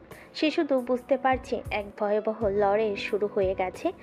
একদিকে জোর করে পাওয়া স্ত্রী, অন্যদিকে তার নিজের মন ভাঙ্গা ভালোবাসা। রাত গভীর, বাড়ির আলো নিভে গেছে, কেবল ঈশানের ঘরের দরজাটা আধো খোলা। তুলি চুপচাপ নিজের জিনিসগুলো গুছিয়ে নিচ্ছে। সে বুঝে গেছে এই বাড়ির সবাই তাকে ভালো চোখে দেখছে না, তবুও মুখে একটা দৃঢ় হাসি। আমি হারবো না। ঠিক তখনই বাইরে থেকে ঈশানের বাবার গলা শোনা গেল, ঈশান একটু আসো তো বাবা, তোমার সঙ্গে কথা আছে। ঈশান নিঃশব্দে ঘর থেকে বেরিয়ে গেল। ড্রয়িং রুমে এসে দেখে বাবা সোফায় বসে আছেন, আর পাশে রোজিনা বেগম, ঈশানের সৎমা। ঠোঁটে একরাশ তিক্ত হাসি নিয়ে তাকিয়ে আছেন। আশরাফ হোসেন বলেন, কি ব্যাপার বাবা? তোকে তো চিনি, শান্ত ছেলে, হঠাৎ করে খালাতো বোনকে বিয়ে করলি, কিছু বলবি না? আগে বললে আমরা কথা বলতাম, কিন্তু এত বড় কাজ তুই কিভাবে গোপনে করে বসলি কেন? তুই কি সত্যিই তুলিকে পছন্দ করিস? না বাবা, আমি তুলি আপুকে পছন্দ করি না। উনি জোর করে বিয়ে করেছেন, আমি না করতে চেয়েছিলাম, কিন্তু উনি আমাকে বাধ্য করেছেন। বাহ, এখন দোষটাও মেয়ের ঘাড়ে চাপিয়ে দিচ্ছ। বিয়ে তো হলো, কাজী কি জোর করে পড়িয়ে দিল? তুমি এখনো ভার্সিটিতে পড়ো, নিজের পায়ে দাঁড়াওনি, তার মধ্যে বউ এনে ফেলেছো ঘরে। ওকে খাওয়াবি কি দিয়ে ঈশান? নিজের খরচই তো বাবার উপর চলে। আমি দেখি কোনো চাকরি পাই কিনা মা, একটা পার্ট টাইম জবের জন্য ট্রাই করব, যাতে অন্তত নিজের দায়িত্ব নিতে পারি। বুঝি, কিন্তু বাবা, জীবনে সবকিছু ভাবতে হয়। ভালোবাসা, দায়িত্ব, এগুলোর ভার নিতে হলে শক্ত হতে হয়। আর তুই তো এখনো কচি ছেলে, বিয়ে করেছে ঠিকই, কিন্তু সংসার চালানো যে খেলা না, সেটা বোঝে না। ঈশান মাথা নিচু করেই রইল, গলায় আটকে থাকা কথাগুলো গিলে বলল, আমি বুঝি মা, কিন্তু আমি চেষ্টা করব। দেখি তোমার চেষ্টা কতদূর যায়, তবে সাবধান, এই ঘরে কোনো ঝামেলা আমি চাই না। তুই নিজের মতন করে ঠিক হয়ে যাই ঈশান, তবে একটা কথা মনে রাখিস, জোর করে কিছু করলে কখনো শান্তি আসে না। বাবা চলে গেলেন, রোজিনাও পিছু নিলেন। ঈশান তখন নিঃশব্দে জানালার পাশে দাঁড়িয়ে বাইরে তাকিয়ে রইল। এই বিয়ে, এই সম্পর্ক, সবকিছু যেন একটা ফাঁদ হয়ে গেছে। ঠিক তখনই দরজার ফাঁক দিয়ে তুলি উকি দিল, চোখে ক্লান্তি, মুখে কৃত্রিম হাসি। কথা শেষ? সবাই কি খুব রেগে আছে? ঈশান কোনো উত্তর দিল না। তুলি ধীরে এসে পাশে দাঁড়িয়ে বলল, ভয় পেও না, আমি সামলাবো। তোমার জন্যই আজ আমি সবার চোখে অপরাধী তুলি। অপরাধী ভাবলে ভাবো, আমি তো তোমার বউ। এখন থেকে তোমার পাশে আমিই থাকবো, সবাই চাইলে ঘৃণা করুক। ঈশান কিছু না বলে ঘরে ফিরে গেল। তুলি এক মুহূর্ত তাকিয়ে রইল তার পেছনে। তার চোখে জেদ আর একটা অদ্ভুত মায়া। এই সম্পর্কটা সে ছাড়বে না, যেভাবেই হোক নিজের করে রাখবে ঈশানকে। তুলি দরজা বন্ধ করে রুমে ঢুকলো, চোখে হালকা অভিমান, ঠোঁটে মিষ্টি হাসি। জান, সারাদিন তুমি একবারও আমার দিকে তাকাওনি। আমি কি এতই দূরের কেউ হয়ে গেলাম? আরে এসব বলছেন কেন? আমি তো মানি না বিয়ে। তুলি এগিয়ে এসে ঈশানের কাঁধে হাত রাখলো, চোখে একরাশ ভালোবাসা নিয়ে বলল, তুমি জানো ঈশান, আমি শুধু তোমার পাশে একটু সময় চাই, তোমার একটা ভালোবাসার ছোঁয়া চাই। আমরা তো স্বামী স্ত্রী, তাই না? সেটা সম্ভব না তুলি আপু। কেন সম্ভব না? আমি কি সুন্দর না? দেখো আমাকে, আমার দিকে তাকাও সোনা, একটু আদর করো আমাকে। ঈশান তাকিয়ে দেখলো তুলি একটা জর্জেট শাড়ি পরেছে, তাতে শরীরের ভাঁজ স্পষ্ট বোঝা যাচ্ছে। ঈশান ঢোক গিলল কয়েকটা, তার গলা শুকিয়ে আসছে এই অবস্থায় দেখে। তুলি আরেকটু এগিয়ে এসে ঈশানের গলা জড়িয়ে ধরলো, তারপর মুখের কাছে মুখ নিয়ে বলল, একটু ভালোভাবে তাকিয়ে দেখো আমার দিকে, তোমার ভালোবাসা পাওয়ার জন্য আমার হৃদয় আকুল হয়ে আছে। একটু আদর করে দেখো, সারাক্ষণ আমাকে আদর করতে ইচ্ছে করবে। প্লিজ সরে যান, একটু দূরে থাকুন।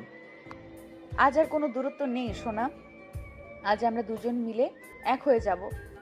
তুলি আস্তে আস্তে ঈশানের ঠোঁট আঁকড়ে ধরলো, খুব সফটলি কিস করতে লাগলো। তুলির ঠোঁটের স্পর্শ ঈশানের সারা শরীর শিরশির করে উঠলো। সে নিজেকে সামলাতে পারছে না, তার শরীর কাঁপতে লাগলো। তুলি আরও একটু কাছে আসলো, ঈশানের শার্টের বোতামগুলো খুলতে লাগলো, তারপরে শার্ট খুলে ছুঁড়ে মারলো দূরে। ঈশান চোখ বন্ধ করে আছে। তুলি ঈশানের বুকে চুমু দিতে লাগলো। ঈশান পাগল হয়ে গেল। সে এক ছটকায় তুলিকে কোলে করে বিছানায় ফেলে দিল, তারপর নিজে উঠে পড়লো তুলির ওপর। তুলির ঠোঁট কামড়ে কামড়ে কিস করতে লাগলো। তুলির মুখ দিয়ে উত্তেজিত আওয়াজ করলো। ঈশান আরও পাগল হয়ে গেল। তুলি নাইট ড্রেস খুলে ফেললো, তারপর তুলির বুকে চুমু দিতে লাগলো। তুলি পাগল হয়ে গেল। ঈশান তুলির সারা শরীরে স্পর্শ করছে আর কিস করছে। তুলি মৃদু চিৎকার করছে। ঈশান আর থাকতে পারল না। তুলি শরীরের সাথে নিজের শরীর পুরোপুরি মিশিয়ে দিল। ভালোবাসায় ডুবে গেল দুজনে। সকালের আলো হালকা পর্দা পেরিয়ে ঘরে ঢুকেছে। ঈশান আদো ঘুমে চোখ খুলে দেখলো তুলি জানালার পাশে দাঁড়িয়ে চুল মুছছে। সূর্যের আলোয় মুখটা আরো উজ্জ্বল লাগছে। ঈশান গম্ভীর কণ্ঠে বলল, আপনি আমার এত কাছে কেন আসলেন? আমি এখন নীলাকে কি জবাব দেব? তুলি ধীরে ঘুরে তাকালো, চোখে মায়া, ঠোঁটে হালকা হাসি। চলে এসে ঈশানের পাশে বসে মৃদু স্বরে বলল, তুমি এখনো নীলার কথা ভাবছো? তুমি কি মনে করো ভালোবাসা শুধু মুখে বললেই হয়? তুমি আমার স্বামী ঈশান, আমি তোমার বউ। তুমি আমার কাছ থেকে দূরে যেতে পারবে না, কারণ আমি তোমার জীবনের অংশ হয়ে গেছি। ঈশান চোখ নামিয়ে চুপ করে রইল। তুলি তার চেহারার দিকে তাকিয়ে মৃদু হেসে বলল, দেখো রাতটা কত সুন্দর ছিল। তুমি হয়তো ভুলে গেছো, কিন্তু আমি ভুলিনি। তোমার মুখের এক একটা অভিব্যক্তি, তোমার চোখের এক একটা ভাঁজ, সব মনে আছে আমার। ঈশান কিছু বলতে গিয়ে থেমে গেল, গলা ভারী হয়ে এলো। তুলি তার হাত ধরে বলল, ঈশান, ভালোবাসা একবার আসলে আর কোথাও জায়গা দেয় না। আমি জানি তুমি এখনো দ্বিধায় আছো, কিন্তু আমি তোমাকে বুঝিয়ে নেব সময় নিয়ে। তুমি চাইলে রাগ করো, চুপ থাকো, দূরে যাও, আমি তবুও তোমার পাশে থাকবো। তুলির চোখে অদ্ভুত এক দৃঢ়তা। সে উঠে গিয়ে জানালার পর্দা সরিয়ে দিল।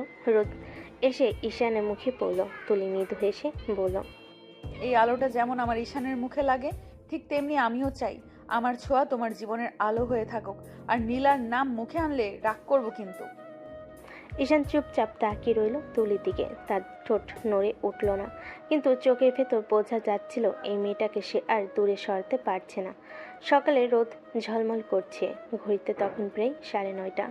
তুলি হালকা খোলা চুলে, ঘুম যাওয়ানোর চোখে নিচে নামলো। সিঁড়ি দিয়ে নামার সময় মুখে হাই তুলছে। রান্নাঘরের পাশে দাঁড়িয়ে ছিল ঈশানের সৎমা, হাতে চায়ের কাপ।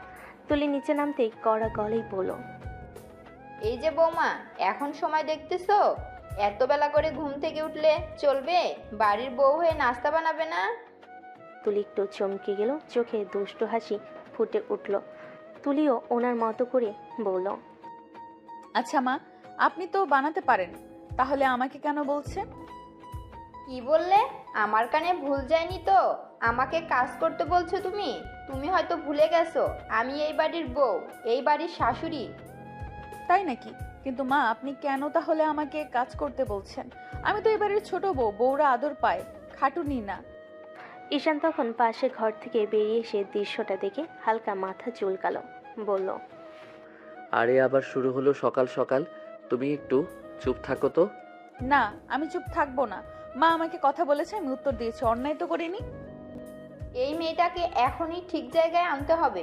এই বাড়িতে আমি আসি মানে আমার কথাই শেষ কথা। ঠিক আছে মা, আমি কাজ করব, কিন্তু আপনিও পাশে থাকবেন।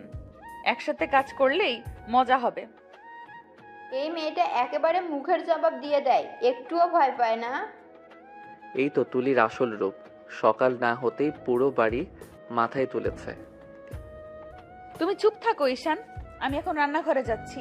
তবে বলে দিচ্ছি, আজকের নাস্তায় আমি শুধু তোমার পছন্দের কিছু বানাবো, অন্য কারো না। ও মা, আমি আবার ফেঁসে গেলাম নাকি? না, বাঁচনি। আজকে যদি নাস্তায় মুখ বাঁকাও, তাহলে কাল থেকে তোমাকেই রান্না করতে হবে। এই বাড়িতে শান্তি বলে কিছু থাকবে না বোধহয়। সকালে সূর্যের আলো ঘরে পর্দা ভেদ করে তুলির মুখে পড়ছে। তুলি চুল উঁচু করে খোপা বানিয়ে রান্নাঘরে ঢুকে গেল, হাতে গোলাপি অ্যাপ্রন, মুখে দৃঢ়ভাব।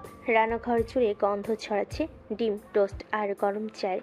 কিন্তু লক্ষ্য করলে দেখা যাবে চুলার উপর যত খাবারই আছে সব দুজনের জন্য, তুলি আর ঈশানের। কিছুক্ষণ পর ঈশানের সৎমা রান্নাঘরে ঢুকলেন, মুখে অস্বস্তির ছাপ, বলেন, এই তুলি, বাকিদের জন্য নাস্তা বানাওনি কেন? না মা, বানাইনি। আমি তো চাকরানি না যে সবার জন্য রান্না করব। আমি যা বানিয়েছি সেটা আমার স্বামী আর আমার জন্য। ঈশান তখন পাশে দাঁড়িয়ে পুরো পরিস্থিতি বুঝে গিয়েছে, চুপ করে বলল, তুমি কেমন করে কথা বলছো তুলি? উনি তো আমার মা হন। তুলি ঠোঁট বাঁকিয়ে তাকালো ঈশানের দিকে, চোখে যেন জমে আছে বছর পর বছর জমে থাকা তিক্ততা। হ্যাঁ জানি, উনি তোমার মা, কিন্তু ভুলে যেও না যে মায়ের জন্য তুমি কাঁদতে। যে মা তোমাকে নিজের বুকের দুধ খাইয়ে বড় করেছে, সেই মাকে এই সংসার থেকে বের করে দিয়েছেন ওনারাই। ঘরটা মুহূর্তে নিস্তব্ধ হয়ে গেল। চুলার আগুনও যেন থেমে গেল শব্দহীন। তুলি ধীরে বলল, তোমার আসল মা কত কষ্ট পেয়ে কেঁদেছে, আর এই মহিলা তোমার বাবার ঘরে ঢুকে সংসারের মালকিন সেজেছে। এনার জন্যই তোমার বাবা তোমার মাকে ডিভোর্স দিয়েছিলেন, ভুলে গেছো? ঈশানের মুখ শক্ত হয়ে গেল, গলা শুকিয়ে গেল, কিছু বলতে পারল না। তুলির সামনে এগিয়ে এসে টেবিলে নাস্তা সাজিয়ে রাখলো, বলল, এসো খেয়ে নাও। আমার রান্না আমি আমার স্বামীর জন্য করেছি, অন্য কারোর জন্য না। ঈশান শুধু নীরবে চেয়ারে বসলো, চামচ হাতে নিল, খাওয়া শুরু করতে পারল না। সৎমা দরজার পাশে দাঁড়িয়ে রাগে ঠোঁট কামড়াচ্ছেন, আর তুলি নিজের মনে বলল, আজ থেকে এই সংসারে আমি নিজের জায়গাটা বুঝিয়ে দেব। কে বউ কে ছায়া সবাই বুঝে যাবে ধীরে ধীরে। সন্ধ্যার সময় সূর্যের শেষ আলোটা পদ্মার ফাঁক গলে ঈশানের মুখে পড়ছে। সে চুপচাপ বিছানার পাশে বসে আছে, মনে ভীষণ অস্থিরতা। তুলির কথা আজও কানে বাজছে। এই মহিলা তোমার মাকে সংসার থেকে বের করে দিয়েছে। মাথা চাকিয়ে ঠোঁট কামড়ে রাগে ফুঁসতে ফুঁসতে রুমে ঢুকলো ঈশান। তুলি তখন আয়নার সামনে চুল আঁচড়াচ্ছে, চুলের ফাঁকে সোনালি আলো পড়ে মুখটা যেন আরো গম্ভীর লাগছে। ঈশান রাগে গম্ভীর কণ্ঠে বলল, তুমি এসব কেন বললে তুলি? আমার মা সংসার ছেড়ে নিজেই চলে গিয়েছিলেন। আমি জানি আমার বাবাকে কেউ বাধ্য করেনি। তুমি আমার মাকে নিয়ে এমন অপমানজনক কথা বললে কেন? তুলি ধীরে ধীরে ঘুরে তাকালো, চোখে অদ্ভুত শান্তি, কণ্ঠটা দৃঢ়, রাগ মিশিয়ে বলল, না ঈশান, তুমি ভুল জানো। তুমি যেটা শুনেছো সেটা সত্যি না। তোমার মা চলে যাননি, চলে যেতে বাধ্য করা হয়েছিল তাকে। তুমি এসব বলছো কেন? তুমি জানোই বা কি করে? আমি জানি, কারণ খালা আমাকে সব বলেছে। তোমার মা যখন প্রতিদিন কান্না করতেন তখনও কেউ তার পাশে দাঁড়ায়নি। তোমার বাবা তখন এই মহিলার কথায় অন্ধ হয়ে গিয়েছিলেন। তোমার মাকে মিথ্যা অপবাদ দেওয়া হয়েছিল, বলেছিল তিনি অন্য কারোর সাথে সম্পর্ক রেখেছেন, আর সেই মিথ্যা বিশ্বাস করেই তোমার বাবা ডিভোর্স দেন। ঈশানের চোখে বিস্ময়ে বড় হয়ে গেল। না বিশ্বাস করার চেষ্টা করলেও তুলির চোখে সত্যের ঝলক এড়াতে পারল না। ঈশান নিচু গলায় বলল, না, এটা হতে পারে না। মা এমন কিছু বলেননি কখনো। বলবেন না কেন? কারণ তিনি তোমাকে বুঝতে দিতে চাননি। তিনি চেয়েছিলেন তুমি বাবাকে ঘৃণা না করো, কিন্তু আমি খালার মুখে শুনেছি কিভাবে এই মহিলা তোমার মায়ের জায়গা দখল করে নেয়। আর আজ সেই মহিলা তোমাকে কাজ শেখাচ্ছে, আমাকে চাকরানি বলেছে, আর তুমি আজও ভাবো তিনি ভুল করেছিলেন। ঈশান কিছু বলতে পারল না, চোখে পানি জমে উঠল, কিন্তু মুখে কোনো শব্দ নেই। দাঁড়িয়ে শুধু বলল, তুমি যদি সত্যি বলো তাহলে আমি মাকে খুঁজে বের করব। হ্যাঁ ঈশান, খুঁজে বের করো তোমার আসল মাকে, তোমার নিজের রক্ত, তোমার প্রকৃত আশ্রয়। রুমের বাতাস ভারী হয়ে গেল। দুজনে চুপচাপ একে অন্যের চোখের দিকে তাকিয়ে রইল। ঈশানের মনে যেন এক ভয়াবহ ঝড় শুরু হলো। রাত গভীর, জানালা ফাঁক দিয়ে চাঁদের আলো পড়ে তুলির মুখে, চোখ দুটো ক্লান্ত তবু শান্ত। ঈশান বিছানার ধারে বসে আছে, ভেতরে ভেতরে হাজার প্রশ্ন ঘুরছে তার মনে। তুলি চোখের দিকে তাকিয়ে বলল, তুমি আমাকে বিয়ে করলে কেন তুলি? এটা কি ভালোবাসা নাকি কোনো জেদ? সবাইকে কষ্ট দিয়ে এই বিয়ে কেন? আমি জেদে না, শপথে বিয়ে করেছি ঈশান। শপথে? কিসের শপথ? তোমার মা মানে আমার খালা চলে যাওয়ার আগে আমাকে শপথ করিয়েছিলেন, বলেছিলেন তুই যেন সারা জীবন ঈশানের পাশে থাকিস, ওকে কখনো একা হতে দিস না। ওই কথাটা তখন বুঝিনি, কিন্তু ওনার চলে যাওয়ার পর সেই শপথটাই আমার জীবনের মানে হয়ে গেছে। ঈশান নিঃশব্দে তাকিয়ে রইল, কিছু বলতে পারল না। তুলির গলা বুঝে আসছে, চোখে পানি। আমি ভাবতাম যদি তোমার পাশে থাকি তুমি হয়তো আবার হাসবে, তোমার চোখে সেই পুরনো আলোটা ফিরে আসবে। খালার কথা রাখতেই আমি তোমাকে বিয়ে করে ফেলেছি অজান্তেই, ভালোবেসে ফেলেছি অজান্তেই। মানে তুমি মার কথা রাখার জন্য বিয়ে করেছো? আমাকে ভালোবাসো না তুমি? শুরুটা ছিল খালার কথার কারণে, কিন্তু শেষটা আমার নিজের ইচ্ছায়।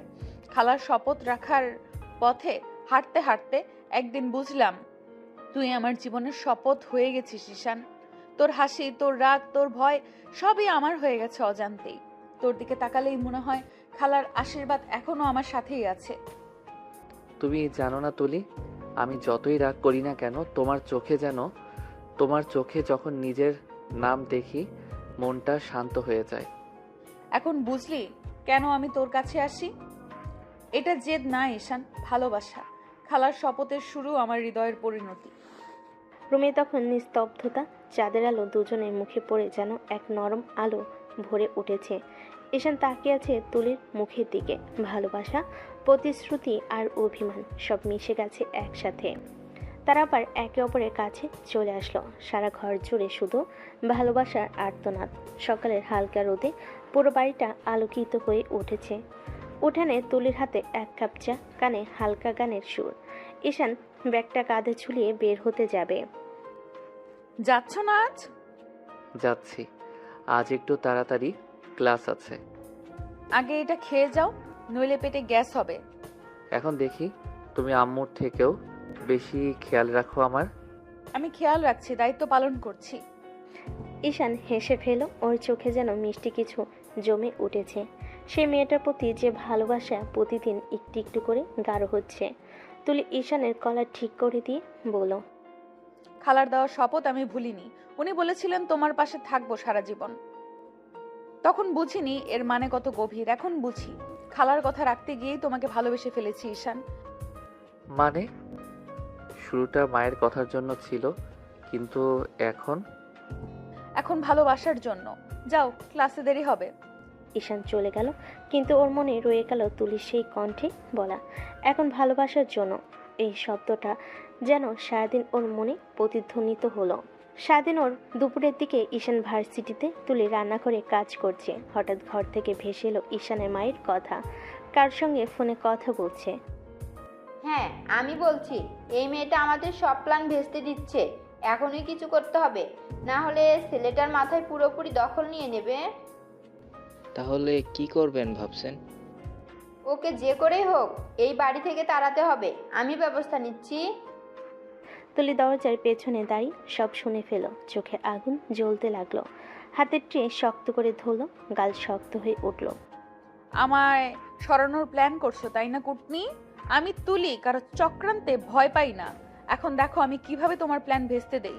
তোমার তৈরি প্রতিটা ফাঁদে আমি তোমাকেই ফাঁসাবো। তুলি ধীরে ধীরে পিছিয়ে গেল, মুখে রহস্যময় হাসি।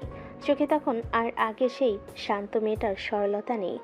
একটা ঝড়ের মতো তেজ জেগে উঠেছে ওর ভিতরে। সন্ধ্যায় ঈশান ফিরে তুলি আগের মতো হাসি মুখে দরজা খুলে দিল। কেমন আছো আজ? ভালো আছি, তুমি? আমিও। আজ তোমার খুব প্রিয় খাবার বানিয়েছি, খেয়ে নিও। আজ তোমার সামনে বসে থাকবো না, একটু কাজ করো। ঈশান কিছু বুঝতে পারলো না, কিন্তু তুলির চোখে দৃষ্টি আজ অদ্ভুত রকম কঠিন। রাতের দিকে তুলি নিজের রুমে বসে একটা ডায়েরি খুলল। তাতে লিখল, আজ থেকে খালার দেওয়া শপথ রাখার পাশাপাশি আমি নিজের লড়াই শুরু করব। কেউ আমাকে এই বাড়ি থেকে সরাতে পারবে না। আমি এখন শুধু ঈশানের বউ না, এই বাড়ির সম্মানের রক্ষক। ডায়েরি পাতা ভিজে উঠল চোখের জল আর প্রতিজ্ঞায়। জানালা বাইরে তখন পূর্ণিমার আলো, আর তার মধ্যেই তুলি নিঃশব্দে বলল, এখন খেলা শুরু করো খালাম্মা। তুমি চাল দেবে, আমি শেষ করব। বাড়ির সন্ধ্যা, বাইরে বাতাস খানিকটা চাল করা। ঘরের ভেতর অপরিবর্তিত এক ভারী নীরবতা। তুলি চুপচাপ বসে আছে টেবিলের পাশে, মুখে খিলখিলান হাসি নেই, কিন্তু চোখে এক অদ্ভুত স্থিরতা। গতকাল রাতে খালার ফোনে কথা, ওকে তাড়াতে হবে। সব কথাই এখনো কানে বেজে আছে। আজ আর অপেক্ষা নয়। তুলি সিদ্ধান্ত নিয়েছে আবার কেউ ওর জায়গা কেড়ে নেবে না।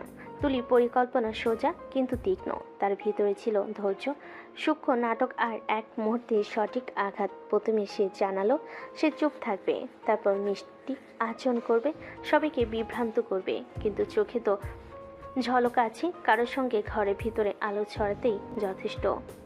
রাত 8টায় ভর্তি ছিল ছোট ছোট ছেলে মেয়েদের গান বাজনা খাওয়া দাওয়া দিয়ে সাজানো এক ছলনাময়ী আমন্ত্রণ। বাবা ঘরের এক কোণে, মাথায় চিন্তার ছাপ। রোজিনা হাসি ধরে মনে মনে ভাবছে, এবার তুলি গেলে পরিস্থিতি মিটে যাবে। তুলি কিন্তু সময়টাই বেছে নিয়েছে। পরিবারের সবাই এগিয়ে এসেছে অতিথি সাজে। সবার সামনে ঈশান রাগে ক্লান্ত, বাবার চোখে কৌতূহল আর সন্দেহ, এটাই মঞ্চ। তুলি ধীরে ধীরে উঠে এসে বলল, আজকে একটু বিশেষ কিছু খেলতে চাই। সবাই বসো, আমিও একটা কথা বলবো। কি বৌমা, কি খেলবে? না, খেলাতে চাই না, আমি শুধু এমন একটি কথা সবাইকে শোনাবো যা অনেক দিন ধরেই আমার কাছে লুকিয়ে ছিল। ঘরে সারাক্ষণ কৌতূহল বাড়ল। কেউ বুঝলো না তুলি কি বলতে চাই। তুলি ধীরে বলল, যারা সত্য শুনতে ভয় পায় তারা বাইরে চলে যায়। রোজিনা নত সুন্দর হওয়ার ভান করলো, কিন্তু স্বভাবতই বসে রইল। ইচ্ছে করলেই তো রূপটা সামলে নেওয়া যায় না। তুলি হাত দিয়ে মোবাইলে এক বাটন টিপে দিল। পাশের ছোপায় থাকা ঈশান চমকে উঠল। 3.5 মিনিটের মধ্যে ঘরে নীরবতা নেমে এলো, কেবল মোবাইলে হালকা লঘু ভিব্রেশন। তুলি স্পষ্ট কণ্ঠে বলল, আমি যে কথাগুলো বলবো সবই আমার খালার মুখে শুনেছি। আজকে তিনি সাক্ষ্য দেবেন এবং ভিডিও শোনানো হবে। তুলির কথায় বাবার চলে অদ্ভুত কম্পন, কিন্তু রোজিনার ঠোঁট শক্ত। সে হাসি পাতল করে, এটা কি নাটক? তুই কি প্রমাণ দেখাতে পারবি? প্রমাণ আছে, খালাইয়া যেখানে আছে উনি সব বলবেন। এই বলেই খুলে দিল মোবাইলে রেকর্ড করা একটি কথাবার্তার অডিও।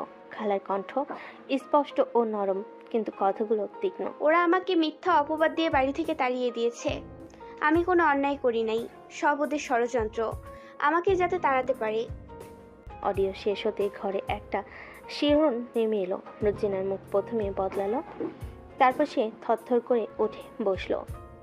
এটা মিথ্যা, কেউ এভাবে কথা বলতে পারে না। তুলি নামিয়ে রেখেছিল আরো এক ক্লিপ। এবার রেকর্ডিংয়ে রোজিনার নিজের কণ্ঠ। ওকে জোর করে বাড়ি থেকে বের করে দাও, না হলে খবর করে দেব।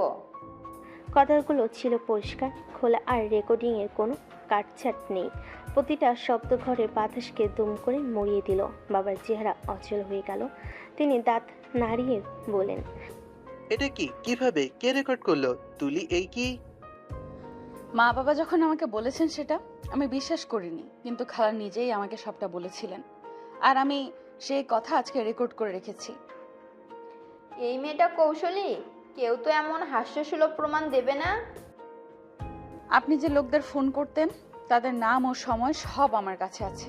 আমি দেখেছি আপনার মিটিং এর কথাবার্তা, টাকা লেনদেনের কথা, সব আপনার কণ্ঠ, আর আপনার কথাগুলো মোবাইলেও আছে। একাকী নীরবতার মধ্যে বাবার চোখ পূর্ণ হলো। শুনতে পাচ্ছিল না, বিশ্বাস করতে পারছিল না। রোজিনা হৃদরোগ কণ্ঠে বলেন, তুমি কেন এইভাবে? তুলি ঠেসে টেবিল থেকে ফাইল বের করলো, কিছু ছবি, কিন্তু পেমেন্ট মেসেজের স্ক্রিনশট আর খালার কণ্ঠের পূর্ণ রেকর্ড সব সাজিয়ে ফেলে দিল সামনে। সবাই চেয়ে চুপ। ঈশান কণ্ঠে মাত্র এক এক রকম। এগুলো কি? সবকিছু ঠিক জায়গায় থাকলে সত্য বেরিয়ে আসে। আপনি যদি সত্যি ভাবেন আমি এখানে থাকার মতো নই, তাহলে আইন আছে, লোক আছে, কিন্তু সৎ পথে। আপনি যেভাবে ছলচাতুরি করেছেন তা আজ সবার সামনে। আমি কোনো ভুল করিনি। আপনি মিথ্যা অপবাদ দিয়েছেন, আমার খালাকে ঘরে ফিরতে বাধা দিয়েছেন, আর এখন এই সংসারের শান্তি নষ্ট করার ষড়যন্ত্র করছেন। সবকিছু আমার কাছে আছে, আমি পিছু হটবো না। ঘরে সচকিত নীরবতা। বাবা যিনি চত্বরের বাইরে করার সিদ্ধান্ত নিতেন, সে ধীরে উঠে দাঁড়িয়ে রোজিনার দিকে বললেন, তুলি কি বলছে? এটা কি সত্যি? রোজিনা কান্নায় ভেঙে পড়ল, দম ফেলল, কিন্তু কথার জবাব না পেয়ে সে হাঁ করে তাকালো। তুলি তখন তার খালাকে সামনে নিয়ে আসলো। খালাও তখন কাঁদতে কাঁদতে এলো। তিনি সাহস করে বলেন, আমি সব বলেছি তুলিকে, সব। রোজিনা কিভাবে আমাকে মিথ্যা অপবাদ দিয়ে বাড়ি থেকে তাড়িয়ে দিচ্ছে, আমাকে খুন পর্যন্ত করতে চাইছে, তাই আমি নিজেকে আত্মগোপন করে রাখছিলাম। আমি কি ভুল করেছি? এখন কাজটা আমরা নিজে করব না, আইন আছে, আপনার কাছে সময় আছে। আপনি চাইলে আমি পুলিশের মাধ্যমে সব প্রমাণ জমা করে দেব। বাবা গম্ভীর চেহারায় মাথা নত করলেন। তুলির সাহস, সুচিন্তিত কাগজ ও সাক্ষ্য সব মিলিয়ে তাকে এক মুহূর্তে ভাবতে বাধ্য করলো। রোজিনা কালো চোখ নামিয়ে নিয়ে গিয়ে বললেন, আমার ভুল হয়ে গেছে, ক্ষমা করে দাও। রোজিনার কথা কেউ শুনল না, তাকে পুলিশে ধরিয়ে দেওয়া হলো। বাড়ির লোকেদের মাঝে সন্দেহের ছায়া। বাবা শান্তভাবে তুলির দিকে তাকিয়ে বলেন, তুলি, তুমি যদি চাও আমার কথাটা বাইরে নিয়ে যেতে পারি না, কিন্তু তুমি এখানে থাকো। আমার ভুল থাকলে আমি ঠিক করব। বাবা, আমি চাই এই বাড়িটা শান্তিতে থাকুক। কিন্তু কেউ অন্যায় করবে তা আমি সহ্য করব না। তুমি তুমি সত্যি শক্তিশালী। আমি ভুল বুঝেছি। ভুল বোঝার জায়গা সবাই পারে, তবে ভুল ঠিক করা বড় ব্যাপার। ভোরের আলোটা ঘর জুড়ে ঢুকে পড়েছে। নরম হাওয়া জানালা পর্দা দোলাচ্ছে আলতো করে। রান্নাঘর থেকে ভেসে আসছে মিষ্টি গন্ধ আর মিষ্টি চায়ের সুবাস। ঈশান ঘুম চোখে দরজার ফাঁক দিয়ে তাকিয়ে দেখল তুলে অ্যাপ্রন পরে, চুল বাঁধা, হাতে চামচ নিয়ে ব্যস্ত হয়ে কাজ করছে। তার পাশে এক বৃদ্ধা, চুলে পাক ধরা, মুখে মায়ের ছাপ। ঈশানের নিজের মা সুমিত্রা, কিন্তু আজকের দৃশ্যটা একদম আলাদা। সুমিত্রা যখন কাজের হাঁড়িটা তুলতে যাচ্ছিল তখন তুলি তার হাত ধরে থামালো। খালা, আপনি বসুন না, আমি করছি সব, আপনি আর হাত দেবেন না কাজে। না মা, আমি না করলে কেমন লাগে?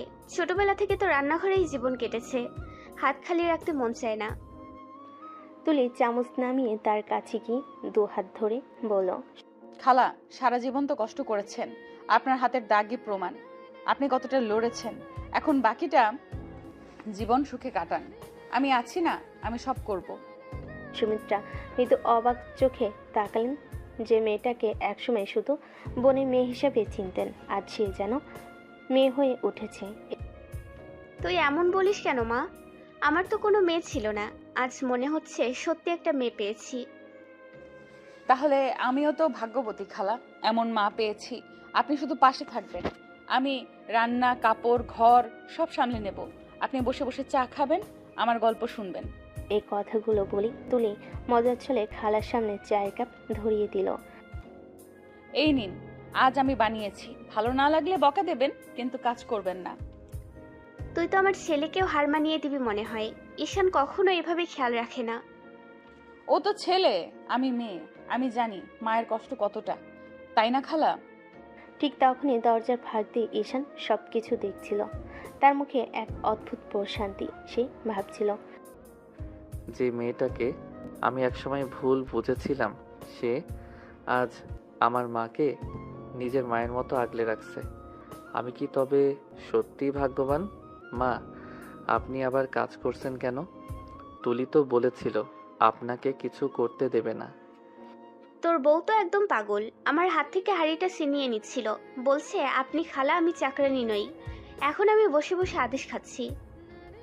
এই তো আবার শুরু হলো। আমি শুধু চাই আপনি একটু আরাম করুন, এত কষ্ট করেছেন জীবনে, এখন একটু সুখভোগ করুন না। ঈশান চুপ করে তাকিয়ে রইল। তুলির মুখে কেমন যেন আলো ছড়িয়ে পড়েছে, মমতা, স্নেহ, ভালোবাসায়। ঈশান ধীরে ধীরে বলল, তুমি জানো তুলি, মা ছোটবেলায় অনেক কষ্ট করে আমাকে মানুষ করেছেন। আমি কোনোদিন ভাবিনি কেউ তাকে এতটা সম্মান দেবে। যে মানুষ অন্যের মাকে ভালোবাসতে পারে সেই তো সত্যিকারের মানুষ, তাই না? তোমরা দুজন সুখে থাকো বাবা। তোমাদের দেখে এখন আমার মনে হয় এই ঘর আবার আলো ফিরে পেয়েছে। তুমি জানো মা, আমি এখন বুঝি সুখ কাকে বলে। তুলি শুধু আমার স্ত্রী না, সে এই বাড়ির আশীর্বাদ। আচ্ছা, এখন এত আবেগী কথা বাদ দিন, নাস্তা ঠান্ডা হয়ে যাবে কিন্তু। খালা, আপনি বসুন, আমি পরিবেশন করি। তুই না থাকলে এই ঘরে হাসি ফিরতো না মা। আমি তোমাকে কথা দিয়েছিলাম আমি যেন তোমার ভাইকে আগলে রাখি, কিন্তু এখন বুঝি শুধু ও নয়, আপনাকেও আগলে রাখবো। ঈশান চুপচাপ তাকিয়ে থাকলো। এই মেয়েটার সরলতা, ভালোবাসা আর মমতার সামনে তার সব অভিমান গেল গলে। চুলার আগুনে হাঁড়ির জল ফুটছে, কিন্তু ঘরের ভেতর আজ অন্য এক উষ্ণতা ছড়িয়ে পড়েছে। একটা মেয়ের ভালোবাসায় নতুন গড়া সম্পর্কের উষ্ণতা। বিকেলের নরম আলো ঘরের জানালা বেয়ে ঢুকছে। তুলি তখন রান্নাঘরে দাঁড়িয়ে চুলায় ভাত বসাচ্ছে, মুখে হালকা একটা গান। এদিকে ঈশান সোফায় বসে ফোন স্ক্রল করছে। ঠিক তখনই মোবাইলটা কে পড়লো, স্ক্রিনে ভেসে উঠলো নামটা নীলা। ঈশানের বুকের ভিতর কেমন একটা ঝড় বইয়ে গেল। সে একবার তুলির দিকে তাকালো, তারপর ধীরে ধীরে বারান্দায় চলে গেল। ফোনের ওপাশ থেকে নীলার কণ্ঠ কাঁপছে, ঈশান, একবার দেখা করো না প্লিজ, তোমাকে ছাড়া থাকতে পারছি না। নীলা, তুমি এখন এসব বলো না। আমি তো তোমাকে আগেই বলেছিলাম আমার এখন তুলির সঙ্গে সংসার করতে হবে। সব কিছু শেষ হয়ে গেছে। না, শেষ হয়নি। তোমার চোখে আমি এখনো সেই জায়গাটা দেখি যেটা একদিন আমার ছিল। তুমি কি ভুলে গেছো আমরা কত স্বপ্ন দেখেছিলাম একসাথে?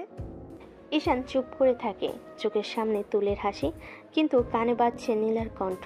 নীলা আবার বলে, একবার দেখা করো জান, না হলে আমি বাঁচবো না, আমি মরে যাব। প্লিজ নীলা, এমন কথা বলো না।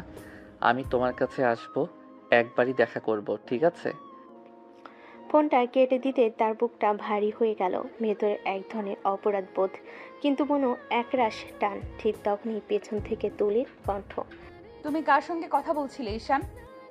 আরে কিছু না, এক সিনিয়র, একটু কাজের ব্যাপার ছিল। এই তো, এখন কাজের ফোনও গোপনে রাখতে হয়? তুমি আবার সন্দেহ করছো? আমি একটু কাজের জন্যই যাচ্ছি বাইরে, বেশি দেরি করব না। ঠিক আছে, তবে সাবধানে যেও, আমি নাস্তা গরম রাখবো, ফিরে খেও। ঈশান হাসি দিল, কিন্তু সে হাসির ভেতরে একরাশ গোপন আতঙ্ক। বারান্দা পেরিয়ে যখন বাইরে বেরোলো, নিজের মনে পড়ল, একটা দেখা করলেই শেষ। আমি নীলাকে বোঝাবো সব শেষ হয়ে গেছে। কিন্তু কে জানতো এই একটা দেখা হবে তাদের জীবনে নতুন অধ্যায়, একটা অধ্যায় যেখানে ভালোবাসা, বিশ্বাস আর মিথ্যার মাঝখানে দাঁড়িয়ে যাবে তুলি নামের এক নারী। রাত্রের আলো নরমভাবে শহরের রাস্তায় পড়েছে। রেস্টুরেন্টের ভেতর হালকা আলো, সুরের মাঝে হঠাৎ প্রবেশ করলো ঈশান। তার চোখে নির্দিষ্ট একটি দৃষ্টি, কিন্তু হৃদয়টা একটু অস্থির। নীলা তাকে দেখতে পেয়ে জড়িয়ে ধরে কণ্ঠে কাঁপল, জান, আমি তোমাকে ছাড়া থাকতে পারছি না, আমার কাছে ফিরে এসো প্লিজ। নীলা, দেখো সব তো অনেক আগে শেষ হয়ে গেছে। আমি এখন তুলিকে মেনে নিয়েছি, আমি ওকে ভালোবাসি। তুমি আমাকে ভুলে যাও, আমি চাই তুমি কষ্ট পেও না। কিন্তু আমি চাই তোমাকে জান। আমি এখন শুধুই তুলির সঙ্গে আছি, সব কিছু শেষ হয়েছে, আমি আর কিছু করতে পারি না। তিনি চেষ্টা করলো নীলাকে বোঝাতে, যতটা সম্ভব শান্ত সাবলীল ভাবে। কিন্তু রেস্টুরেন্টের কোণে কেউ ছবি তুলছে। হঠাৎ চেয়ার, লাইট, ফ্রেম সব মিলে ফ্ল্যাশ। ঈশান আর নীলার ছবি তুলে চলে গেল। এদিকে তুলে রুমে ফিরেছে। সারাদিনের কাজ শেষ করে একটু বিশ্রাম নিতে বসেছে। তার হাতে ফোন, মেসেজের নোটিফিকেশন। কোনো দরকারি খবর হতে পারে। ফোন খুলতে চোখের সামনে ঝাপসা হয়ে ধাক্কা লাগে ঈশান আর নীলার ছবি। জড়িয়ে ধরা দুটি হাত ধরা, কাছাকাছি বসে হেসে থাকা মুখ। তুলে হৃদয় হঠাৎ থমকে যায়। এক মুহূর্তে পুরো পৃথিবী থমকে যায়। তার চোখে জল ওঠে, বুকটা ব্যথায় দবিত। মনে মনে একটাই ভাবে, তুমি আমাকে ঠকিয়েছো ঈশান। যে মানুষকে আমি বিশ্বাস করেছি সে আমার প্রতারক। তুলি দম নিতে চেষ্টা করে, কিন্তু ঘরে ঢোকার সঙ্গে সঙ্গে তার সমস্ত শক্তি যেন উবে যায়। ফোনটা হাত থেকে পড়তে চায়, চোখ ভিজে যায়। তুলি ভেতরে এক ধাক্কা, এক জ্বালা। সে কাঁপতে কাঁপতে চেয়ার ধরে দাঁড়ায়। মনে গভীর থেকে গর্জে উঠল, তুমি সত্যি আমাকে বিশ্বাসঘাতকতা করেছো। রাত গভীর, বাড়ির সব লাইট নিভে গেছে। শুধু ড্রয়িং রুমের এক কোণে টেবিল ল্যাম্প জ্বলছে। ঘড়ি কাঁটা 12টা ছুঁই ছুঁই। ঈশান দরজা খুলে ঢুকলো নিঃশব্দে। ভাবছে তুলি হয়তো ঘুমিয়ে গেছে, কিন্তু পরের মুহূর্তে বুক কেঁপে উঠল। তুলি দাঁড়িয়ে আছে দরজার কাছে, চোখে ভয়ঙ্কর শান্ত এক আগুন। ঠোঁট কাঁপছে, কিন্তু গলায় কণ্ঠটা কাঁপছে না। কোথায় গিয়েছিলে ঈশান? আমি তো বলেছিলাম সিনিয়রের সঙ্গে দেখা করতে গিয়েছিলাম। সিনিয়র মানে নীলা, তাই তো? তুমি জানলে কিভাবে? তুলির সামনে এগিয়ে এলো। চোখে পানি জমে আছে, কিন্তু সেই পানি আগুনের মতো জ্বলছে। এইভাবে ঠকাতে পারলে তুমি ঈশান? আমি তোমাকে এতটা বিশ্বাস করেছিলাম, এতটা ভালোবেসেছিলাম, আর তুমি আমার সেই ভালোবাসার প্রতিদান দিলে এইভাবে? তুলি শোনো, তুমি ভুল বুঝছো জান, ওইভাবে কিছুই হয়নি। আমি শুধু... কোনটা ভুল ঈশান? তুমি যে নীলাকে জড়িয়ে ধরেছো সেটা ভুল, না তুমি যে ওর হাত ধরে গল্প করছো সেটা ভুল? কোনটা বলবে তুমি? কোনটা পরিস্থিতি? তুমি বুঝতে পারছো না। নীলা আমাকে জোর করে ডেকেছিল, আমি না গেলেও বলেছিল নিজেকে শেষ করে ফেলবে। আমি কেবল ওকে বোঝাতে গিয়েছিলাম। বিশ্বাস করো, আমি কিছু ভুল করিনি। হ্যাঁ আমি বুঝি, পরিস্থিতির জন্যই না? পরিস্থিতির জন্যই তুমি একজন মেয়ের পাশে গিয়ে বসলে, পরিস্থিতির জন্যই তুমি ওর হাত ধরলে, আর পরিস্থিতির জন্যই তুমি আমাকে এক মুহূর্তের জন্য ভুলে গেলে। না তুলি, আমি তোমাকে ভুলিনি। আমি এখনো তোমাকেই ভালোবাসি। তুমি আমার শান্তি, তুমি আমার ঘর। কিন্তু আমি যদি না যেতাম, নীলার হয়তো কিছু হয়ে যেত। আমি শুধু একটা মানুষকে ভুল করতে দেইনি, এইটুকুই। তুমি এখন নিজেকে নায়ক ভাবছো, তাই না? একজন মেয়েকে বাঁচানোর অজুহাতে নিজের স্ত্রীকে আঘাত করলে, আর সেটা নাকি ন্যায়? তুমি চাইলে আমাকে মারো, গাল দাও, কিন্তু আমার চোখের দিকে তাকাও তুলি। এমন একটাও মুহূর্ত নেই যেটাতে আমি তোমাকে না ভেবেছি। তুলি হাত সরিয়ে নিল, চোখে পানি টলমলে করছে, কিন্তু সে সেটা মুছল না। তোমাকে বিশ্বাস করেছিলাম, আর সেই বিশ্বাসটাই আজ সবচেয়ে বড় ভুল ছিল ঈশান। আমি প্রমাণ করব তুলি, আমি প্রমাণ করব আমার ভালোবাসা কখনো নোংরা ছিল না। শুধু একটুকু সময় দাও জান। তুলি পেছন ফিরে চলে যায় নিজের রুমে। দরজা বন্ধ হয় ধীরে ধীরে, কিন্তু সেই শব্দটা ঈশানের বুক ভেদ করে ঢুকে যায়। বাইরে বজ্রপাত, ভিতরে ভালোবাসার ভাঙন। দুজনেই চুপ, কিন্তু নীরবতার ভেতর একটাই শব্দ বাজে। বিশ্বাস ভাঙলে ভালোবাসা আর আগের মতো থাকে না। রাত তখন প্রায় একটা ছুঁই ছুঁই। বাড়ির বাতাসটাও যেন ভারী হয়ে গেছে। তুলি একা বসে আছে বিছানায়, চোখ দুটো লাল হয়ে আছে কাঁদতে কাঁদতে। ঈশানের কথা, নীলার ছবি, সব মিলিয়ে বুকটা ফেটে যাচ্ছে তার। ঠিক তখনই টুপ করে দরজার লকটা খুলে গেল। তুলি চমকে উঠল, পেছন ফিরে দেখে ঈশান, মুখটা ক্লান্ত, চোখে অপরাধ বোধ, কণ্ঠে কাঁপুনি।